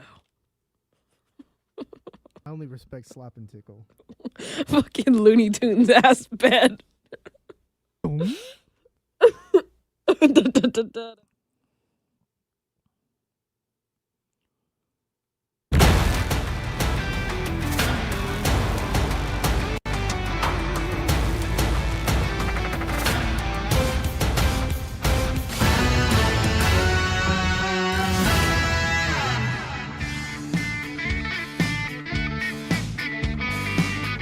Good morning. Drake Toll with you, the Drake Toll Show. Drake, D-R-A-K-E. Greg? No, Drake. Brett? No, Drake. Westwood One Sports, the Westwood One Sports app. It is time. 7:45 for our idiot of the day. Idiot of the day. Let's start with Baker Mayfield or Kevin Stefanski. You decide. Orlando Ledbetter posted an article about Kevin Stefanski, the dumpster fire in Cleveland, him struggling with Baker and Deshaun Watson. Baker retweeted. Failed. It's quite the reach, pal. Still waiting on a text or call from him after I got shipped off like a piece of garbage. Can't wait to see you twice a year, coach. Daryl Ryder says, I'll never forget walking by as he told the VP of the team who was trying to help him out to go F themselves. This is speaking about Baker, by the way. Then there was the expletive-filled tirade at a few of us in the parking lot following a Progressive Insurance promo. The levels of disrespect and immaturity he showed to people off the rails. So yeah, don't blame the Browns for moving on. But how they did it was a disaster. I think everyone could probably be an idiot of the day that has been or was involved in the Browns organization in any way, in ever, actually. Stefanski or Baker Mayfield, who went after each other. Second idiot of the day, me, question mark, Drake Toll of the Drake Toll Show, for my inability to take pills. Can't do it. Can't do it. Can only do the liquid NyQuil, DayQuil stuff, as I have done, to break this fever, which is not broken. Come on. Come on. If you have any tips or tricks on how to do the pills, would love those. Like cover it in peanut butter, maybe. Any of that would work for me. Our third idiot of the day. Addie's alma mater when it comes to basketball. Addie, what's this one? So the Field of 68 did some anonymous polling of the coaches in the Missouri Valley Conference on ranking all the jobs, where you want to work. So number one is Drake, although I'd like to point out, according to the Victory Bell, which y'all should all subscribe to, that the past three coaches have left. But they have the ability to because it's a good program. Yeah, but they in left to dead go to better last, jobs, right? yes. Okay. But they've all left. Let's just say it like that, okay? Let's make it negative, okay? Because it's Drake. No. But at the very bottom, Valparaiso University, Valpo, Roll Beaks. Why is that? Because they don't have any NIL money, and their athletic recreation center, by the way, does not have AC in it. It's very old. I want to say it's like Truman administration old. Pretty old. What does that mean? Nobody wants to work there. So I thought that was funny. You're right below Evansville, which is in the middle of nowhere. And You have Valpo. UIC. Come on, Bryce Drew. Illinois Chicago is not a good program. That's tough. Thank you, Addie, for including that. But- Not idiot of the day, Zach Frangelo, director of entertainment for the Savannah Bananas and our organization. Spring training opened on Monday. Players were welcomed in, and Addie, I don't know if you knew this, but Jackie Bradley Jr. plays for us now. Pretty cool. And so they brought the guys in with fireworks and all kinds of crap. It was awesome. Really neat to see. You know, you're like double taking. Like, oh, Jackie Bradley Jr., my coworker? Yes, actually. The Flying Hawaiian, my coworker? Him as well. Awesome stuff. Really well put together by Frangelo and company. Back to the idiots of the day. Joe Shane, the GM of the New York Football Giants. Here's what he had to say about the hiring of John Harbaugh and people being really weird about it. And I'm not worried about that. Everywhere I've been in the league for 26 years. So everywhere I've been, the head coach and general manager work together. That's the only way it's going to work. And get on the same page, go through the process. Again, we've done it everywhere I've been. So I'm not worried about it. Like you said, that's just something on a piece of paper. Doesn't matter. We need to work together, and we're going to come to the final conclusion. And it's always going to be about what's best for the New York Giants. So I have no problem with that, and I'm looking forward to working with it. Joe, sorry. Shane says we need to work together. Didn't John Harbaugh write it into his contract that we're not necessarily going to work together? Just a really weird thing to say. Yeah, of course, it's in John Harbaugh's contract that he doesn't have to report to me and that we don't have to work together. But for any organization to be successful, we're going to have to work together. No, actually, we were just told that you don't have to work together. Joe Shane, just doing more Joe Shane kind of stuff, huh? Finally, our last idiot of the day, Paul Feinbaum. Paul, take it away. Welcome to the show. Did Indiana make the right move with Cignetti? They did not. And before anybody jumps out of their chair, allow me to explain. I think everyone on this panel agrees that he's done a phenomenal job. But, Stephen A., this is how programs get in trouble. They just gave him an extension and a contract raise at the end of last season. We are barely at the midpoint. Let it play out before you completely send the Brinks truck up. Listen, there are very few generational talent. I understand why ESPN spends a fortune, like $100 million, to keep a once-in-a-lifetime talent like Stephen. Kirk Cignetti is one of the top coaches in America. He has coached brilliantly this year, but can't you let it play out a little bit? He has one big win, maybe one and a half, including the win a couple weeks ago over Illinois. And by the way, because Indiana is going to be in the playoffs, there's no way he could leave anytime before December or January. A couple of years ago, remember, Mel Tucker, Michigan State. They gave him a $100 million deal. He went out and lost to Ohio State, and he completely imploded after that. James Franklin, same thing. Jimbo Fisher, same thing. All I'm suggesting is take a deep breath, Indiana. Let the season play out a little bit before you mortgage a guaranteed $93 million contract that you may have to figure out a way to pay for down the road. The man is 17. Oh. Why, Paul? Why? You're not even giving me good answers like Jimbo Fisher here. We're not talking about a guy who's middling or has lost a couple of games. He has refused to lose as the head coach at Indiana. He went 16-0 this year. At the time Paul Feinbaum said that, we were halfway through 2025. He said, I'm just not buying it. I don't believe it. What do you mean pump the brakes? 2 minutes. If you pump the brakes on Kurt Cignetti, he'd be the head coach of the New York Football Giants, of the Pittsburgh Steelers, of the Baltimore Ravens.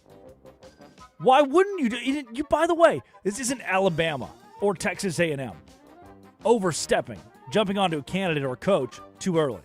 This is Indiana the losingest program of all time. What do you have to lose? You already are losing annually. Haven't won a bowl game since 1991. It's your first look at success in 35 years. And Paul Feinbaum says, yeah, pump the brakes a little bit here. Don't be believing in this Cignetti guy. That take could not have aged worse. Kurt Cignetti, 27-21. National champions at Indiana over the Miami Hurricanes. Man. They be giving anybody a microphone nowadays. You say whatever you want. I'm telling you, I turn on some of these national networks and I think, what is going on? Why do they hate sports? Why do they hate things that are good, happy, and fun? I promise, here on the Drake Toll Show, we like things that are good, happy, and fun.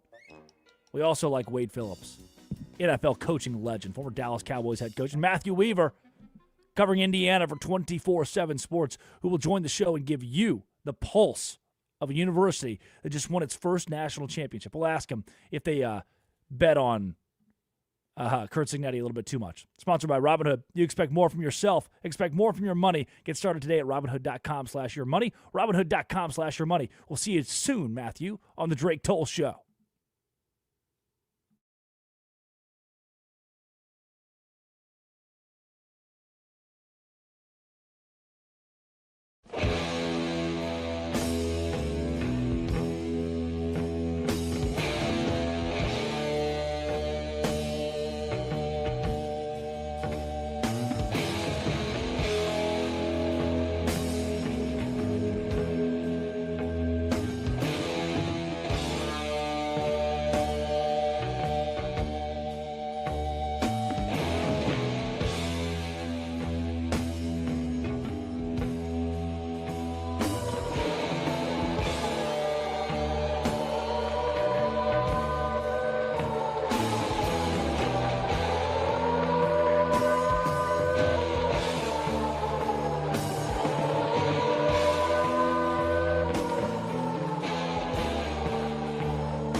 Gathered in their masses,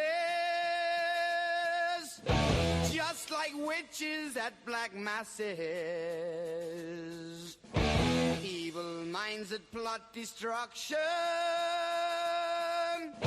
sorcerer of death's construction. In the fields of bodies burning, as the war machine keeps turning,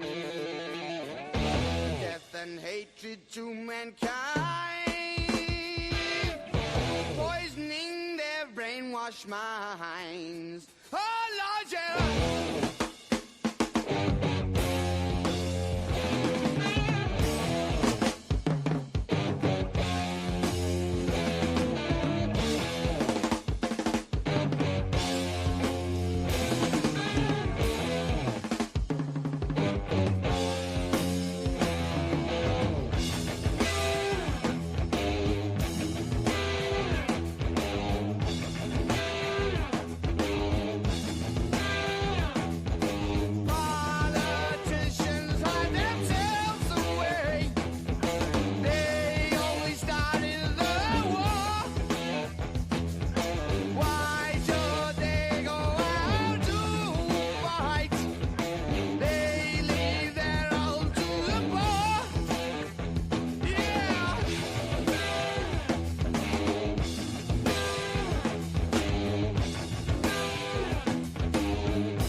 darkness world stops turning. Ashes where the body's burning. No more war pigs have the power.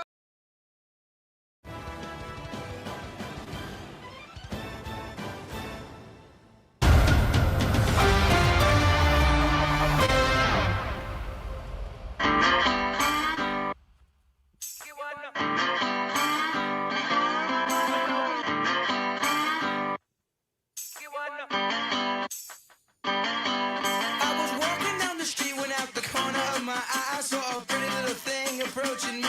Let's go. She said, I never seen a man who looks so all alone. It's the Drake Toll Show. Westwood One Sports, the Westwood One Sports app. You're a kid in your car, you know, your dad's driving you around on a Sunday afternoon. Ian Eagle's voice pierces the veil. It's Westwood One, you know, it's the NFL on Westwood One. The Final Four on Westwood One. And now, here it is. In your car, in your living room, in your AirPods as you run in the mornings. This old school, elite sports brand doing 24/7 radio. The Drake Toll Show with you. Drake Toll from the Savannah Bananas organization, Locked On Big 12, Amazon Fire TV's college football kickoff.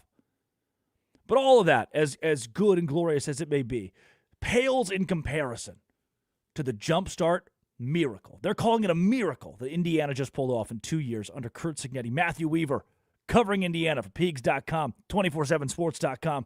Matthew, give me boots on the ground here.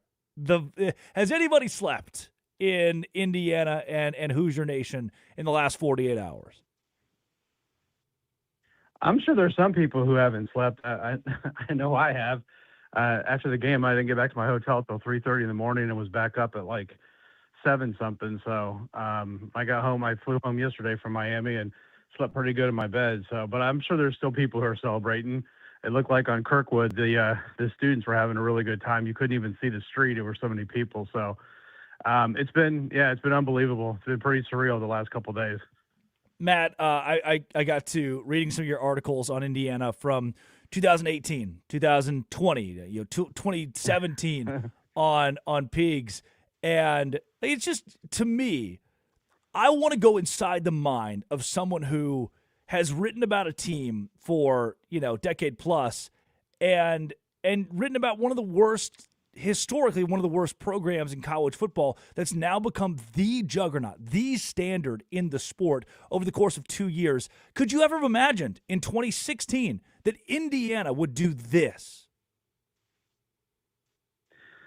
No, I thought when they hired Kurt Signetti that they had a chance to be a perennial team that went to bowl games and won 8 or 9 games and maybe had that occasional outlier year where everything came together. Maybe you would challenge for 10 wins or something. But I never saw this. I mean, for most of the time I've been covering Indiana, and I've been covering them since 2008. So it's been a while. And people would ask, what's it like? And I was like, well, and that's the greatest comparison.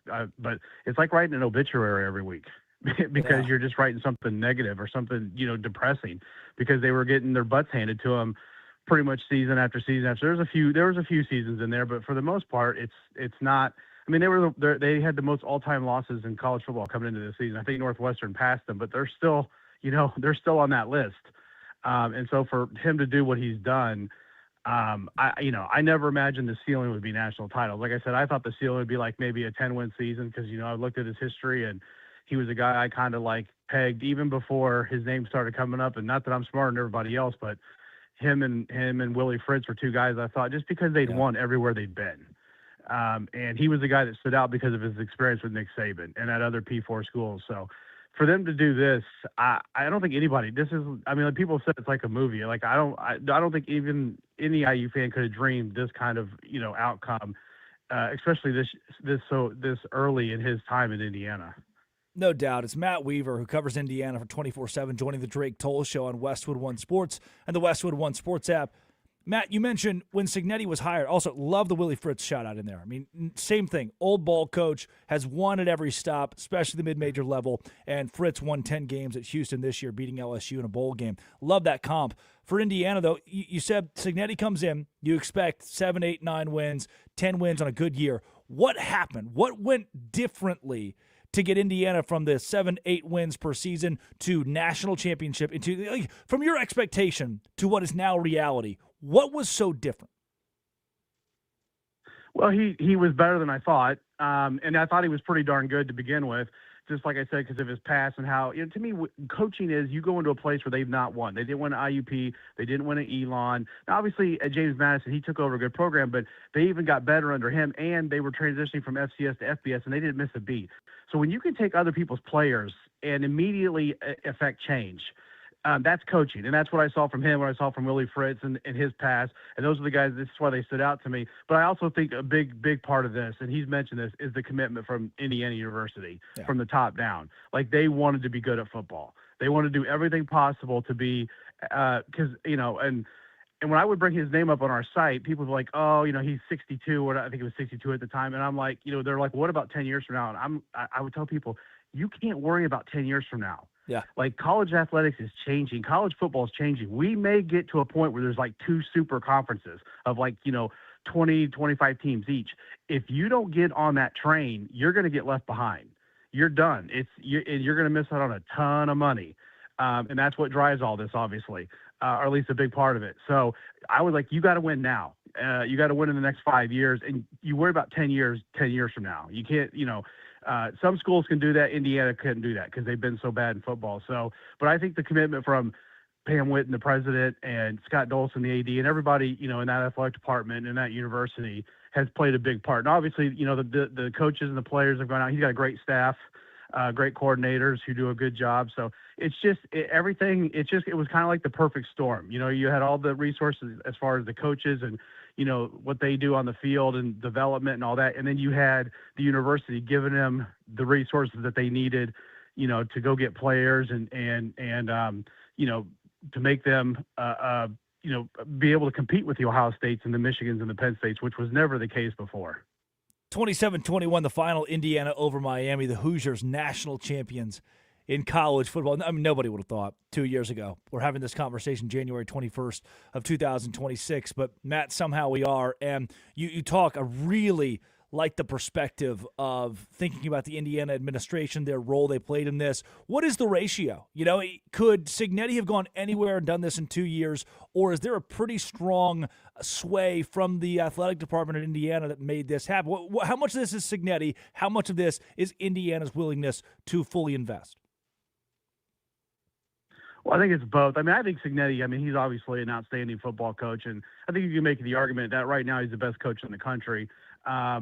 And maybe he's been one of the best coaches in the country for a long time. People just didn't know about him. Yeah. He was just at those lower levels. So, I think you put him at a big-time school, and I think he could probably do it. Now, I do think one thing that plays really well with him, you can see it, he has a chip on his shoulder. And a lot of that is he didn't get his first coaching job, and he had to basically go down to D2 to get it when he was like 51 years old or 50 years old, whatever it was. And he left Nick Saban at Alabama, and they were just starting to get that thing rolling. And he gambled on himself, and I think that he has a little bit of a chip on his shoulder about that.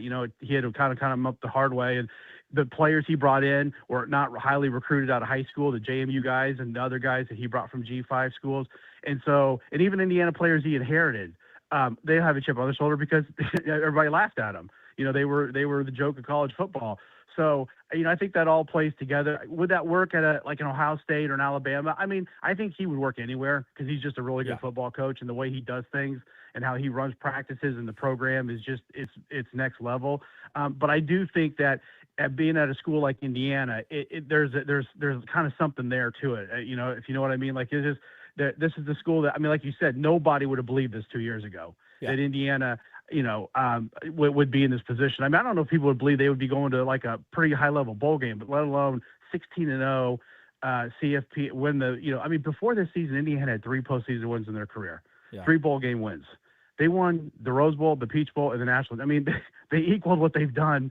I was talking to a former player. He's like, Matt, I won 16 games my entire career at Indiana. Oh. They won 16 this season. Like, think about that. Like, that's incredible. I was a manager at IU. I think we won like 3 games. This was back when they played 11-game schedule. That's how long ago I was a manager. So I'm kind of aging myself here, but they won 3 games. I mean, you can't even. It's just so unfathomable what happened, and it's just it's like after the game, you're walking on the field, you're seeing people you've known for years, and like they're so happy, but it's also you're like kind of in shock. Yeah. It's almost like you're in a dream or something because you just don't. They see the confetti falling down, and I'm just like, this can't be real, but it is, and it was pretty awesome to see, especially for a lot of people who've been around Indiana football for a really long time, for them to get to have these feelings and have this success. Matt Weaver covers Indiana for 24/7 Sports. Peegs.com joins the Drake Toll Show. Westwood One Sports, the Westwood One Sports app. Matt, the glaring stat that stands out to me: no school in the modern era, since we started tracking recruiting, has won a national championship with a less than 50% blue chip ratio on their roster. Indiana's was 8%. Kurt Signetti is the best worst thing to happen to college football, because now every SEC school is going to ask their coach for a national championship in year number 2, no matter the talent level. Like it's going to sway how that conference operates at this point. How did the Hoosiers just change the landscape of college football? Well, I think the portal has changed the landscape of college football. 10 years ago, obviously the CFP was different. You didn't have as many teams, but you basically had to get nothing but 4- and 5-star high school kids on your roster and have a roster full of them. But see, the portal's changed that. I mean, these people say, well, Indiana doesn't have any 5-star players. I disagree. Now, they may not have been rated this because you now rate transfers as recruits. Right. But Elijah Surratt's a 5-star player. Fernando Mendoza is a 5-star player. I can go on and on. I mean, you go down that list of the guys who've contributed. Pat Coogan. These guys are 4- and 5-star players, in my opinion. They play like it. They are elite players, and these guys are going to play at the next level. So the portal has really leveled the playing field, because you can go out and, there's guys who go to the G5, they're, whatever reason for their under recruit, maybe they're 6 foot instead of 6'2", or, whatever the reason may be, and they blossom, they develop a little bit later, and they become really good players. If you can find those guys, now that's easier said than done. And every coach who gets hired, you hear, well, he's going to bring a bunch of guys like Signetti did. Well, that's great, but Kurt Signetti has, obviously there's something about him that's special. So, but I mean, I get where people are coming from, but I just think the portal has completely changed college football. Because now a school like Indiana can go out there and you can get a bunch of older guys. Now, there's risk with that. I mean, I say this, I know it's maybe a negative word, but for the most part, these guys are mercenaries now, because you're jumping from school to school from year to year. I mean, you're seeing it. Guys are going year to year. So they're a little bit of mercenaries. So to get those guys to all gel, to get them to all play together for each other like they did, that's what's so impressive to me. These guys don't care who gets the success at Indiana. They don't care. Surratt gets 2 catches one game, he might have 7 the next game. They don't care. They just want to win. You see him out there on special teams. McCall Kamara blocking a punt. He was an All-American last year. Yeah. D'Angelo Pons in the Illinois game blocking a punt. He was an All-American. Like, they don't care. They go play special teams. They go bust. But Charlie Becker, I think, led the special teams in tackles this year, and he was probably their best receiver over the last month of the season. It was just unbelievable. To get that buy-in, to me, is just so. That's what's so incredible about this. To get these guys to do whatever their job they're asked to do, they do it, and they do it at a high level. And I think, I don't know how you replicate that somewhere else. Maybe you can, because it's not just the players; it's the mindset that this program has under Signetti and his staff. Matt, quickly before we get you out of here, and super grateful for you giving us the insight. I mean, this is expert analysis of what Indiana's looked like the last 2 decades, and blossomed into a Kurt Signetti winning a national championship there. Early, very early for this question, but I know Signetti's already thinking about it. What is the outlook next season? Are we looking at Indiana, the dynasty, or Indiana, the team that got it done and can rest a bit? No, I mean, he's going to be shooting for the same thing. Now, to go 16-0 again, I'm not saying it's impossible, but I mean, listen, it's going to be really tough. Their schedule is going to be, a Big Ten schedule. I think they got Ohio State and USC at home. They believe they go to Michigan and Washington are 2 of their, now, I mean, listen, their non-conference schedule is not tough, and people criticize it, and I get it, but I see it from both sides. If you're playing a Big Ten schedule, I don't think you need to kill yourself in the non-conference, but you maybe have one more challenging game. But anyways, the roster on paper so far with what they've done in the portal might be, now this is on paper, might be more talented and I thought this year's roster was more talented than last year's, but I also told people they could lose a couple games because they got to go to Oregon, they got to go to Iowa, and at that time, Penn State was like number 1 in the country preseason. Yeah. So there were 3 really tough games. Illinois at home looked tough. So I could say next year they might lose 2 or 3 games, and they may prove me wrong again and go out and win every game. But on paper, I think the roster will be more talented. The question I will have, and we won't know this until we get into the season, will they have that same chemistry that this team had? Yeah. And last year's team was really good too. And obviously this team was better, but will they be able? And I mean, right now I'm not going to doubt Curt Cignetti and his staff. I think they will find a way for these guys to all buy in. But until they get on campus and they start working with them and you see them, you just don't know. But I like what they've done in the portal. I liked what they've done in their high school recruiting. They're going to be a talented team. I mean, they got some really good guys, Hoover, Nick Marsh. They got some really good players out of the portal to replace what they're losing. They're losing a lot, so Yeah. they're going to have to replace these guys. So we'll just see. But can they bring it together and have that chemistry and that good mojo that they had this year, which was just obviously spectacular. That's Matthew Weaver, MB_Weaver on Twitter, covering Indiana for 24/7 Sports. Matthew, thanks so much for joining the show and giving us your insider perspective. Hey, I appreciate it, guys. Take care and have a good week. Elite stuff there from Matt, saying that he has slept since Indiana won the national championship, but some people surely have not. IU, kings of college football, could never have seen it coming for Curt Cignetti and company the day he was hired. But Google him, he wins, and he wins national championships. Wade Phillips, the legendary NFL coach, joins across the break and will tell us why guys like Sean McDermott being fired are examples of tiffs, snafus between administration and head coach, and how it's just the name of the game. Wade Phillips coming up on the Drake Toll Show.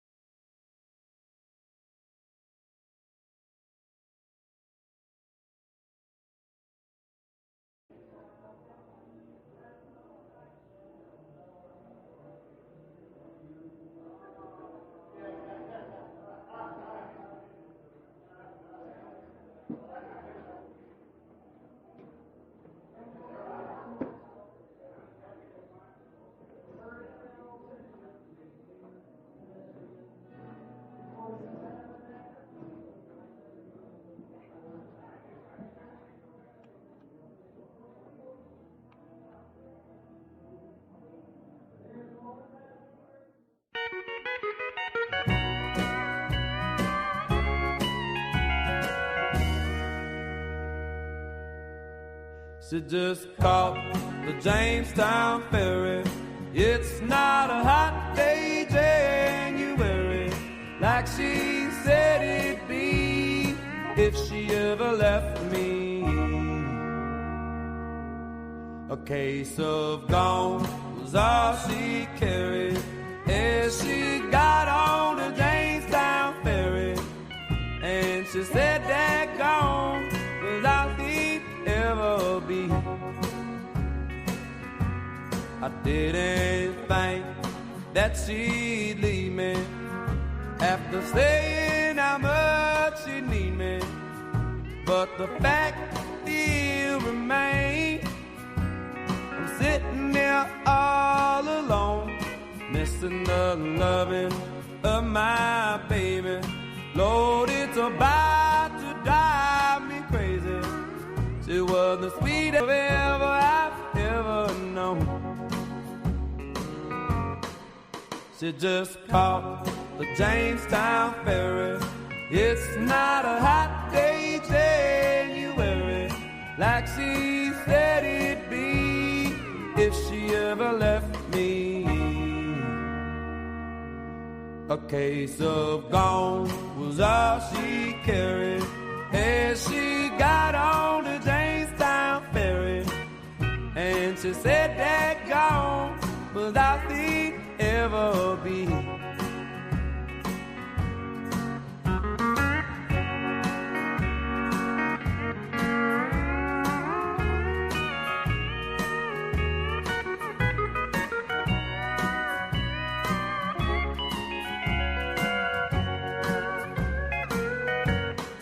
As I walk through that valley of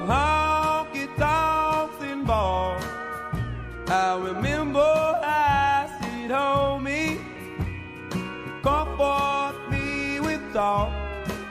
She didn't cuss with every breath. She had a soothing southern dog. Made me feel like a man through it all. She just caught the Jamestown ferry. It's not a hot day, January, like she said it'd be if she ever left me.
Pounding a rhythm to the brain. Let's do it. It's the Drake Toll Show. Drake Toll with you from the Savannah Bananas organization. Locked on Big 12. Amazon Fire TV's college football kickoff. And this, the Drake Toll Show. Westwood One Sports, the Westwood One Sports app. It's like the Harvard, Westwood One, like the Harvard of names in sports media. And now in 24/7 radio. 24/7 radio. We get to talk sports every day. This whole week has been coaching carousel in the National Football League as guys are losing their jobs, stepping down, flying across the country. Mike McDaniel going from the head coach of the Miami Dolphins to the OC of the LA Chargers. And if there's anybody who has the insider perspective on how these conversations go, the expert analysis on how these conversations look, it is the legendary NFL coach Wade Phillips, who joins the Drake Toll Show. Coach, let's jump right into it.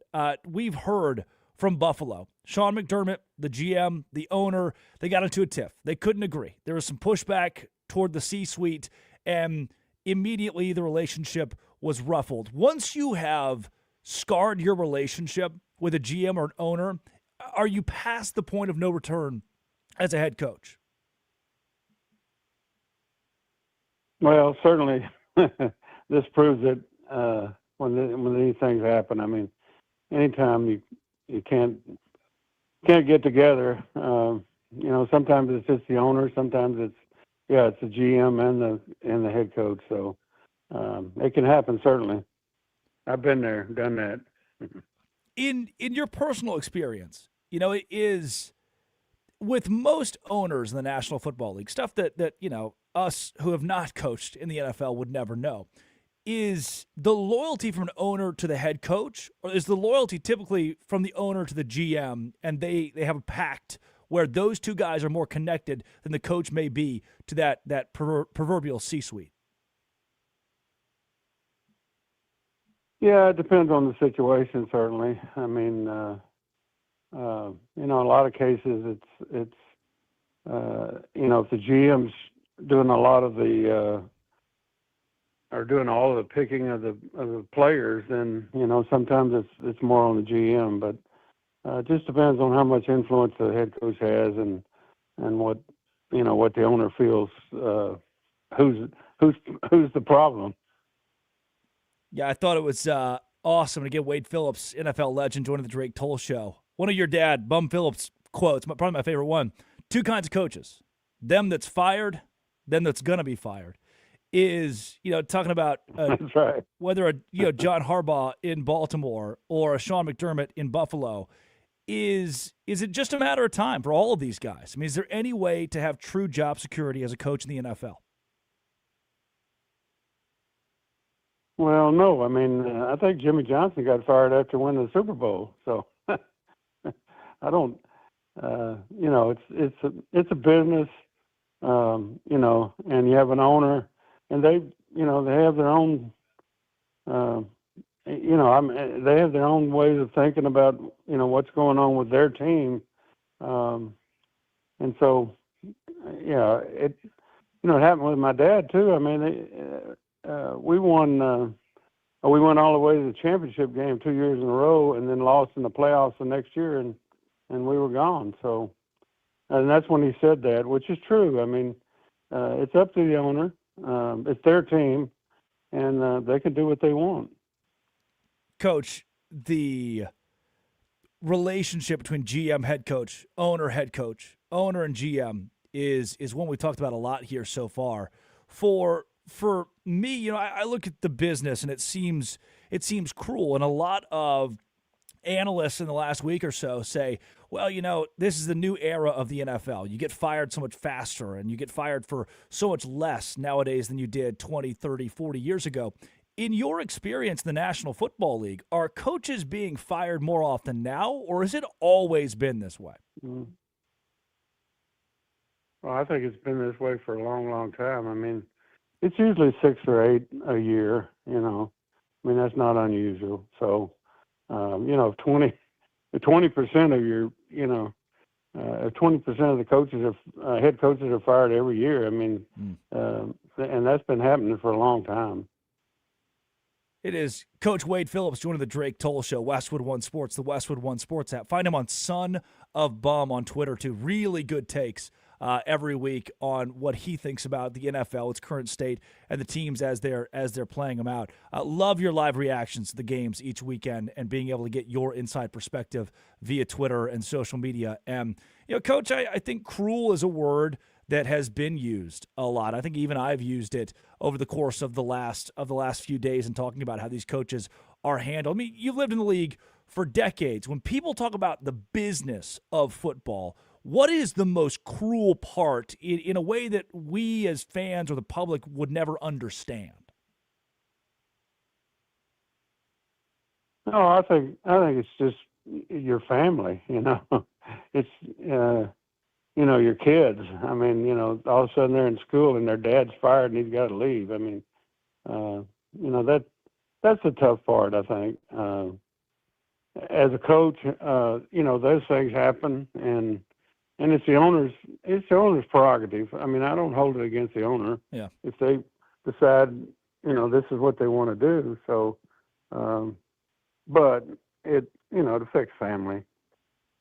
No doubt, and I'm sure that every coach would agree that piece and the moving. I talked to Coach Gary Patterson, now a College Football Hall of Famer recently, and he said in his first 13 years, or his first 15 years, I should say, he moved 13 times, to the point where his wife and kids said, hey, wherever we go next, wherever you're a head coach, we've got to plant roots there. Even if you get an offer from Tennessee or Arkansas, Notre Dame, whoever it may be, we're staying at TCU. That's why he stayed, was for his wife, his kids, his family, so they didn't have to move again. So I'm surely other coaches would agree with that piece of it. And look, at it on the flip side, you mentioned the owner a lot and feeling and understanding where these owners are coming from.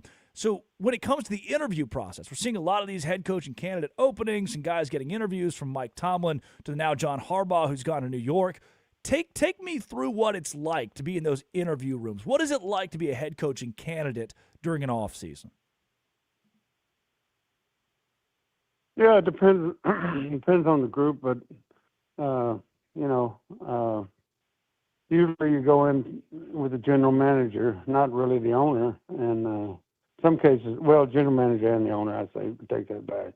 But most of the ones I've been on are very extensive, 2-3 hours, talking about what your plans are for their football team, and how you can convince them that you're the right person. That is, it's cool as a layperson to think, that's the way that a lot of the hiring interview processes go for most jobs. For an NFL coach, it looks similar. And on that, what do you think? You're as plugged in as anybody on social media or Twitter.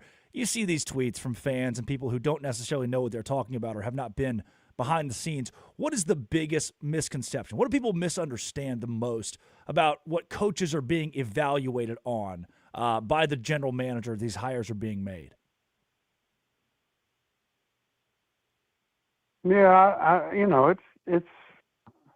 I think it's similar. I was to getting a job anywhere, except it's a longer process. I mean, like I say, you're 2, 3, 4 hour meeting, and then going through all those things, and that's just a preliminary, because now we're gonna break it down to 2 or 3 guys and bring them back and go through it again. So they and they do I think they do a really thorough job of trying to pick the person that's going to be the best for their franchise, for the next coach. But in reality, he's only going to last about 3 or 4 years. Yeah, and then it's going to change again. Coach Wade Phillips joining the Drake Toll Show, Westwood One Sports, the Westwood One Sports app. Coach, a lot of dour conversation here about the way that coaching carousel works and the way that these owners come down on coaches, from the head coach, the OC, and the like.